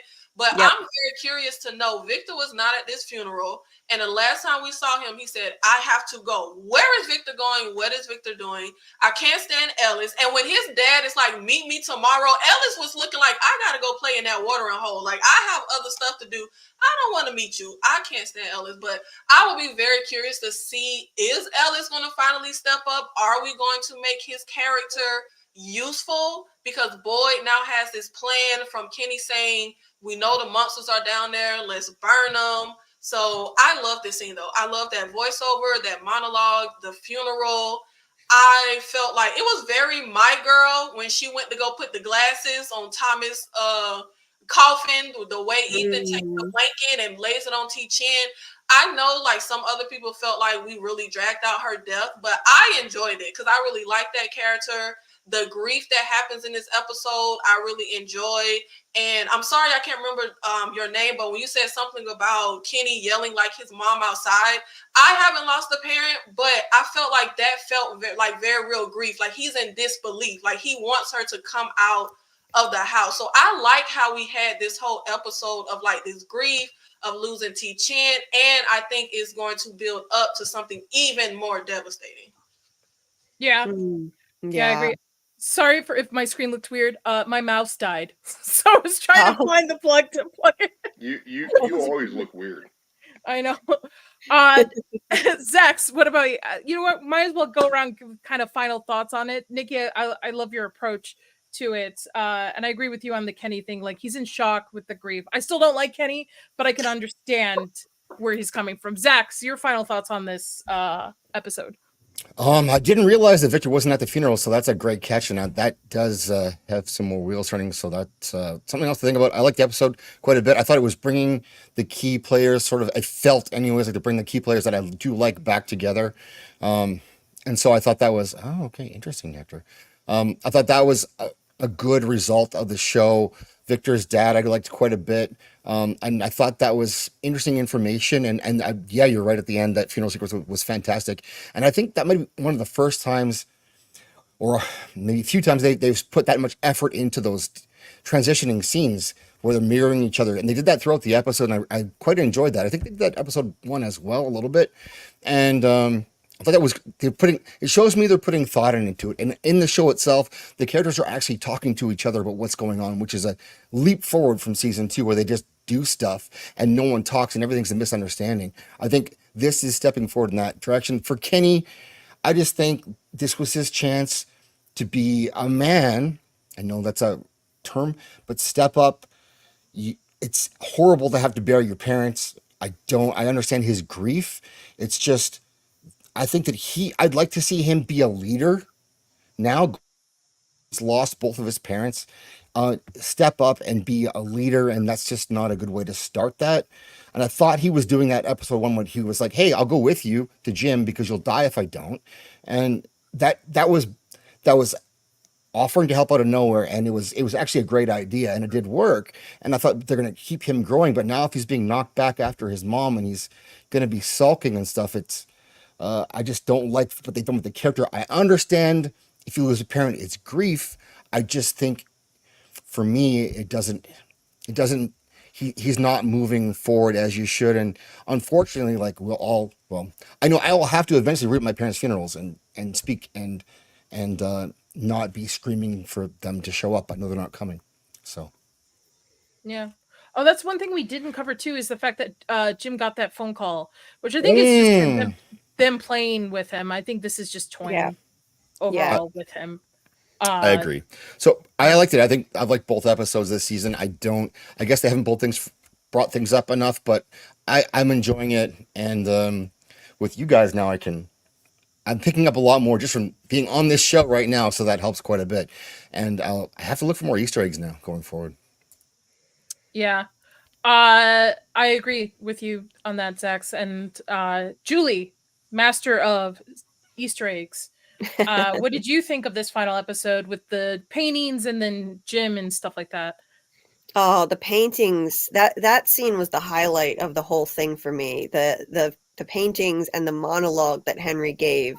It was so exciting to me to hear insight into what this place could be like, that there are cycles that are repeating each other, that there are people who have been chosen, Henry said that, like, this is Miranda described Fromville as a place that's like all around us. You could stumble into it from anywhere, but you could never find a way to leave, which is kind of like, I think it's sort of like a pocket dimension, and it is all around us. And, these portals around the country, you could stumble into it from anywhere, just like he was saying. And, then he was describing Miranda, saying she felt as if she'd been chosen, that there were many who came before her who all tried to save the children, and all of them failed. She could see all of them with these visions. And then just looking around that basement, she saw everything. She saw, there was a picture of the talisman. She saw like the church with like lightning bolts hitting it. This was before she ever got to Fromville. She saw everything. She saw the man in white figure that we've seen in the opening credits since the beginning, who we know it represents the boy in white. It's just another version of him. She had a painting of that. She had, it was just unbelievable seeing like the premonition visions that she was able to paint. And I just think that going forward, now we're going to start being able to narrow down some theories, because we know now for sure this is deeply connected to those children. There's something to do with that. And she felt like she had to save these children. I think it's more like she needs to free their souls, because clearly there are no children alive anymore to save. Those Nkui kids are not alive. So I think it's such a matter of defeating whatever entity is controlling this place, beating it, and then freeing all of the souls of the kids and everyone else who's trapped in there. So I absolutely loved the insight we got into that, the confirmation. From the beginning, we've kind of, as fans, we've been thinking this is happening in cycles. Certain people are chosen. Now we're getting confirmation. Loved it. I loved how he described the people who are, afraid and lost, trapped in there, and they're holding on to hope. And when that hope is gone, they're holding on to each other, showing the funeral scene. The theme of hope, the theme of living in a nightmare came up. That nightmares are a huge theme. So that was, to me, that was just stellar. I loved it. And digging into the paintings, I'm still analyzing what the hell's going on with these paintings, because there's some fascinating stuff. The man in yellow, who is he? I think he might represent some sort of evil entity that's threatening everyone's hope, because he's wearing a yellow suit. Yellow represents hope in a lot of like Western culture. And he's surrounded by this red aura, which is like menacing. There's something threatening that hope. So it's super interesting. I loved it. And as far as the ending, I think it's the entity messing with Jim. There's no way. I don't think they're going to introduce alternate timelines where Thomas is alive. Like, multiverse. No. yeah, I don't think so. I think it's the entity screwing with him again. It's trolling him, like it was trolling Kenny with the jukebox. That's what I think about that. And if I can jump on what Julie just said, that's why I got excited, because that theory of the pocket dimension, I don't know what happened to it, but we had that map where we put a pin of where everyone was traveling when they got here. We were all traveling. We were not on the same road. We were at completely different places. So that got me super excited. Like, okay, like I know most of us, like me, who've been watching from the beginning, that was kind of like that first like theory that was coming when we knew, okay, we all traveled different places. So now I'm excited because it feels like we're like Julie said, we will be able to finally narrow down certain things. And I'm super excited about that, because we all came, the town is everywhere, and you can stumble in anywhere. Now stuff is starting to make sense. Yeah. Yes. All right, Boosh, I'm going to unmute you. Final thoughts on the episode. I muted myself a while ago. What the hell are you talking about? All right, whatever. I'm going to go back up here. Fatima eating the rotten vegetables. I think she's kind of connected to the land at this point, because she's not supposed to be getting pregnant, and now she magically is. I think there's some magic going on. This will relate directly to your theory of the Norse mythology, Nadia. Yeah. I see a lot of people yeah, in the comments saying Native American, and it could be. I really am still thinking if we're doing any mythology or folklore, it fits Norse more so. But go ahead, Boosh. Sorry. No, that was excellent. If you could bring up the funeral picture again, there was on the third row on the left. There's something there that looks kind of odd. There you go. Hold on. I think there's like an overhead shot of all of them. Third row back on the left. Does not look human, and does not look in place with the rest of the characters in the show. So it's kind of strange. The other thing was pocket dimension. I think Nikki was, Julie was talking about. Yeah, so it's you driving through town, and you leave town, and then you show back up in town. Like that's one of those. That's a pocket dimension. Was it Miranda saw everything? Yes. And I don't think those drawings are all Victor's. I think it was Miranda or Eloise that was doing. Oh, there it is. Okay. I don't know it's why. Okay, Nadia. Keep going. Miranda is somehow connected to it, yes, but we don't know how. On the back left there, you see that head there? Back left. Never mind. I think that's a shadow you're seeing. Also, no, it's not a shadow. It's like a weird bonnet. Like she's out of place with the rest of the crowd. Are you talking about behind I hate this thing, but behind the Native American woman, like in between, on the left-hand side? Where's like the Native American woman? Next to Donna, to left. Yeah. Okay. So yeah, that head behind her shoulder. There's another shot that you had up before where that looks like an Amish woman, or I don't know what to call it. Anyway, yeah, I think Okay. they're trapped in this pocket dimension, and one of the things that keeps showing up is the number 7 and certain things. Says Julie might help with that. There's 7 kids laid out, and there's 7 lines going through that diagram that Jade's obsessed with. Mm-hmm. And there's the music box. When Boyd, after Boyd gets shot, he lights the torch and then goes down back to the ruins, and he's back in the dungeon. And then there's the 3 people that were possessed by the cicadas. I was actually yelling at the TV screen, smash the music box. Like, that was the whole thing. Like, that's the music box. Like, that's what was driving Sarah crazy. You found it, smash it. And then it waited, and then he saw Abby again, and Abby was like, no, if you Boyd, smash that, it'll... Bush, pull it together, man. We're talking about this episode, not season 2. Pull it together. Final thoughts on this episode, please. Didn't that just happen? No, that was last season. Oh. Yeah, this episode sucked. It was slow, and I don't like seeing Mrs. Lou die over and over and over again. God, for Christ's sake! Like, I love her character, and they didn't do that for any other character. And I'm with Zach's. Kenny sucks. Kenny sucks. Yep. Ooh, Kenny. All right. God, On that note, I thought I had some things to talk about, but apparently not. Okay. no. All right. Boosh, I gotta go. Let her end the show. Nikki, where can people find you? Where can people find you next? All this relates to this episode. No, it doesn't. Yes, ahead, my Nikki. channel is A Night of Horror, night with a K, and I cover horror. I cover From every week, and sometimes other genres and TV shows. So you can find me over there. Someone drop a link in the chat to Nikki's? I am. I'm trying to do. Right. Yeah. Please go ahead, Nikki. No, but yes, that's me. I'm talking from.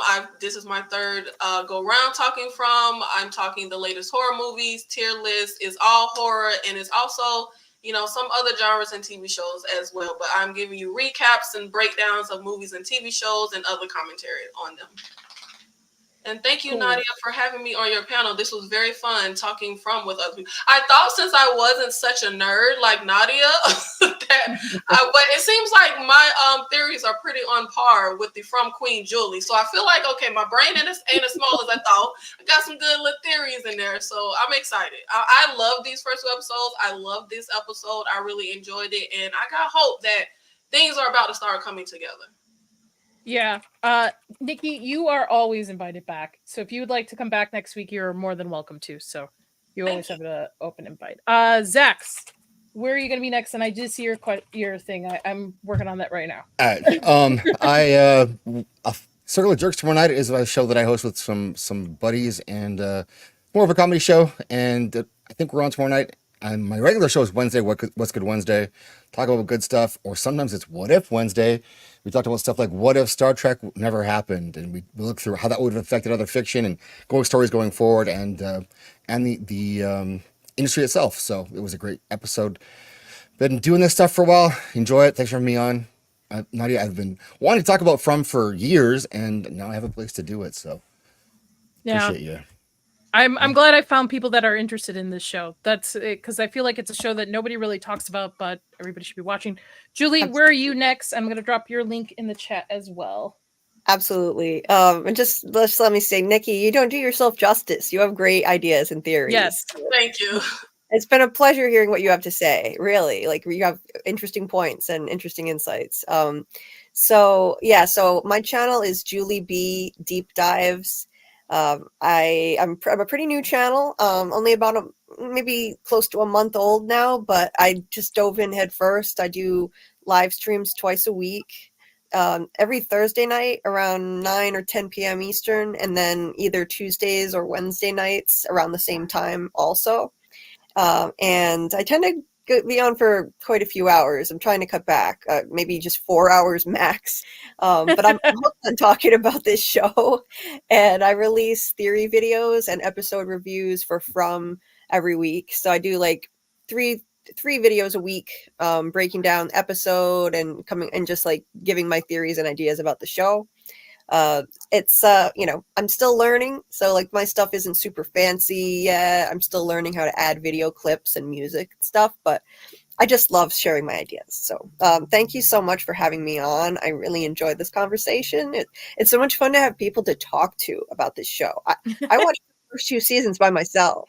I only just discovered the fandom this year, so it's a lot of fun. Well, you are always welcome back. 2 seconds, because I got thrown off by Boosh. I forgot to plug the most important thing.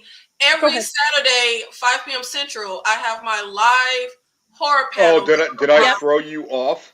Yeah, I'm sorry. Yeah, I'd have my live Killer Conversation live horror panel every Saturday, 5 p.m. Central. I have a great panel list of other horror content creators. We play horror games, horror trivia. We talk all types of horror, body horror, psychological, etc. I'm also following the Walking Dead spinoff, Daryl Dixon. Thank you. I forgot.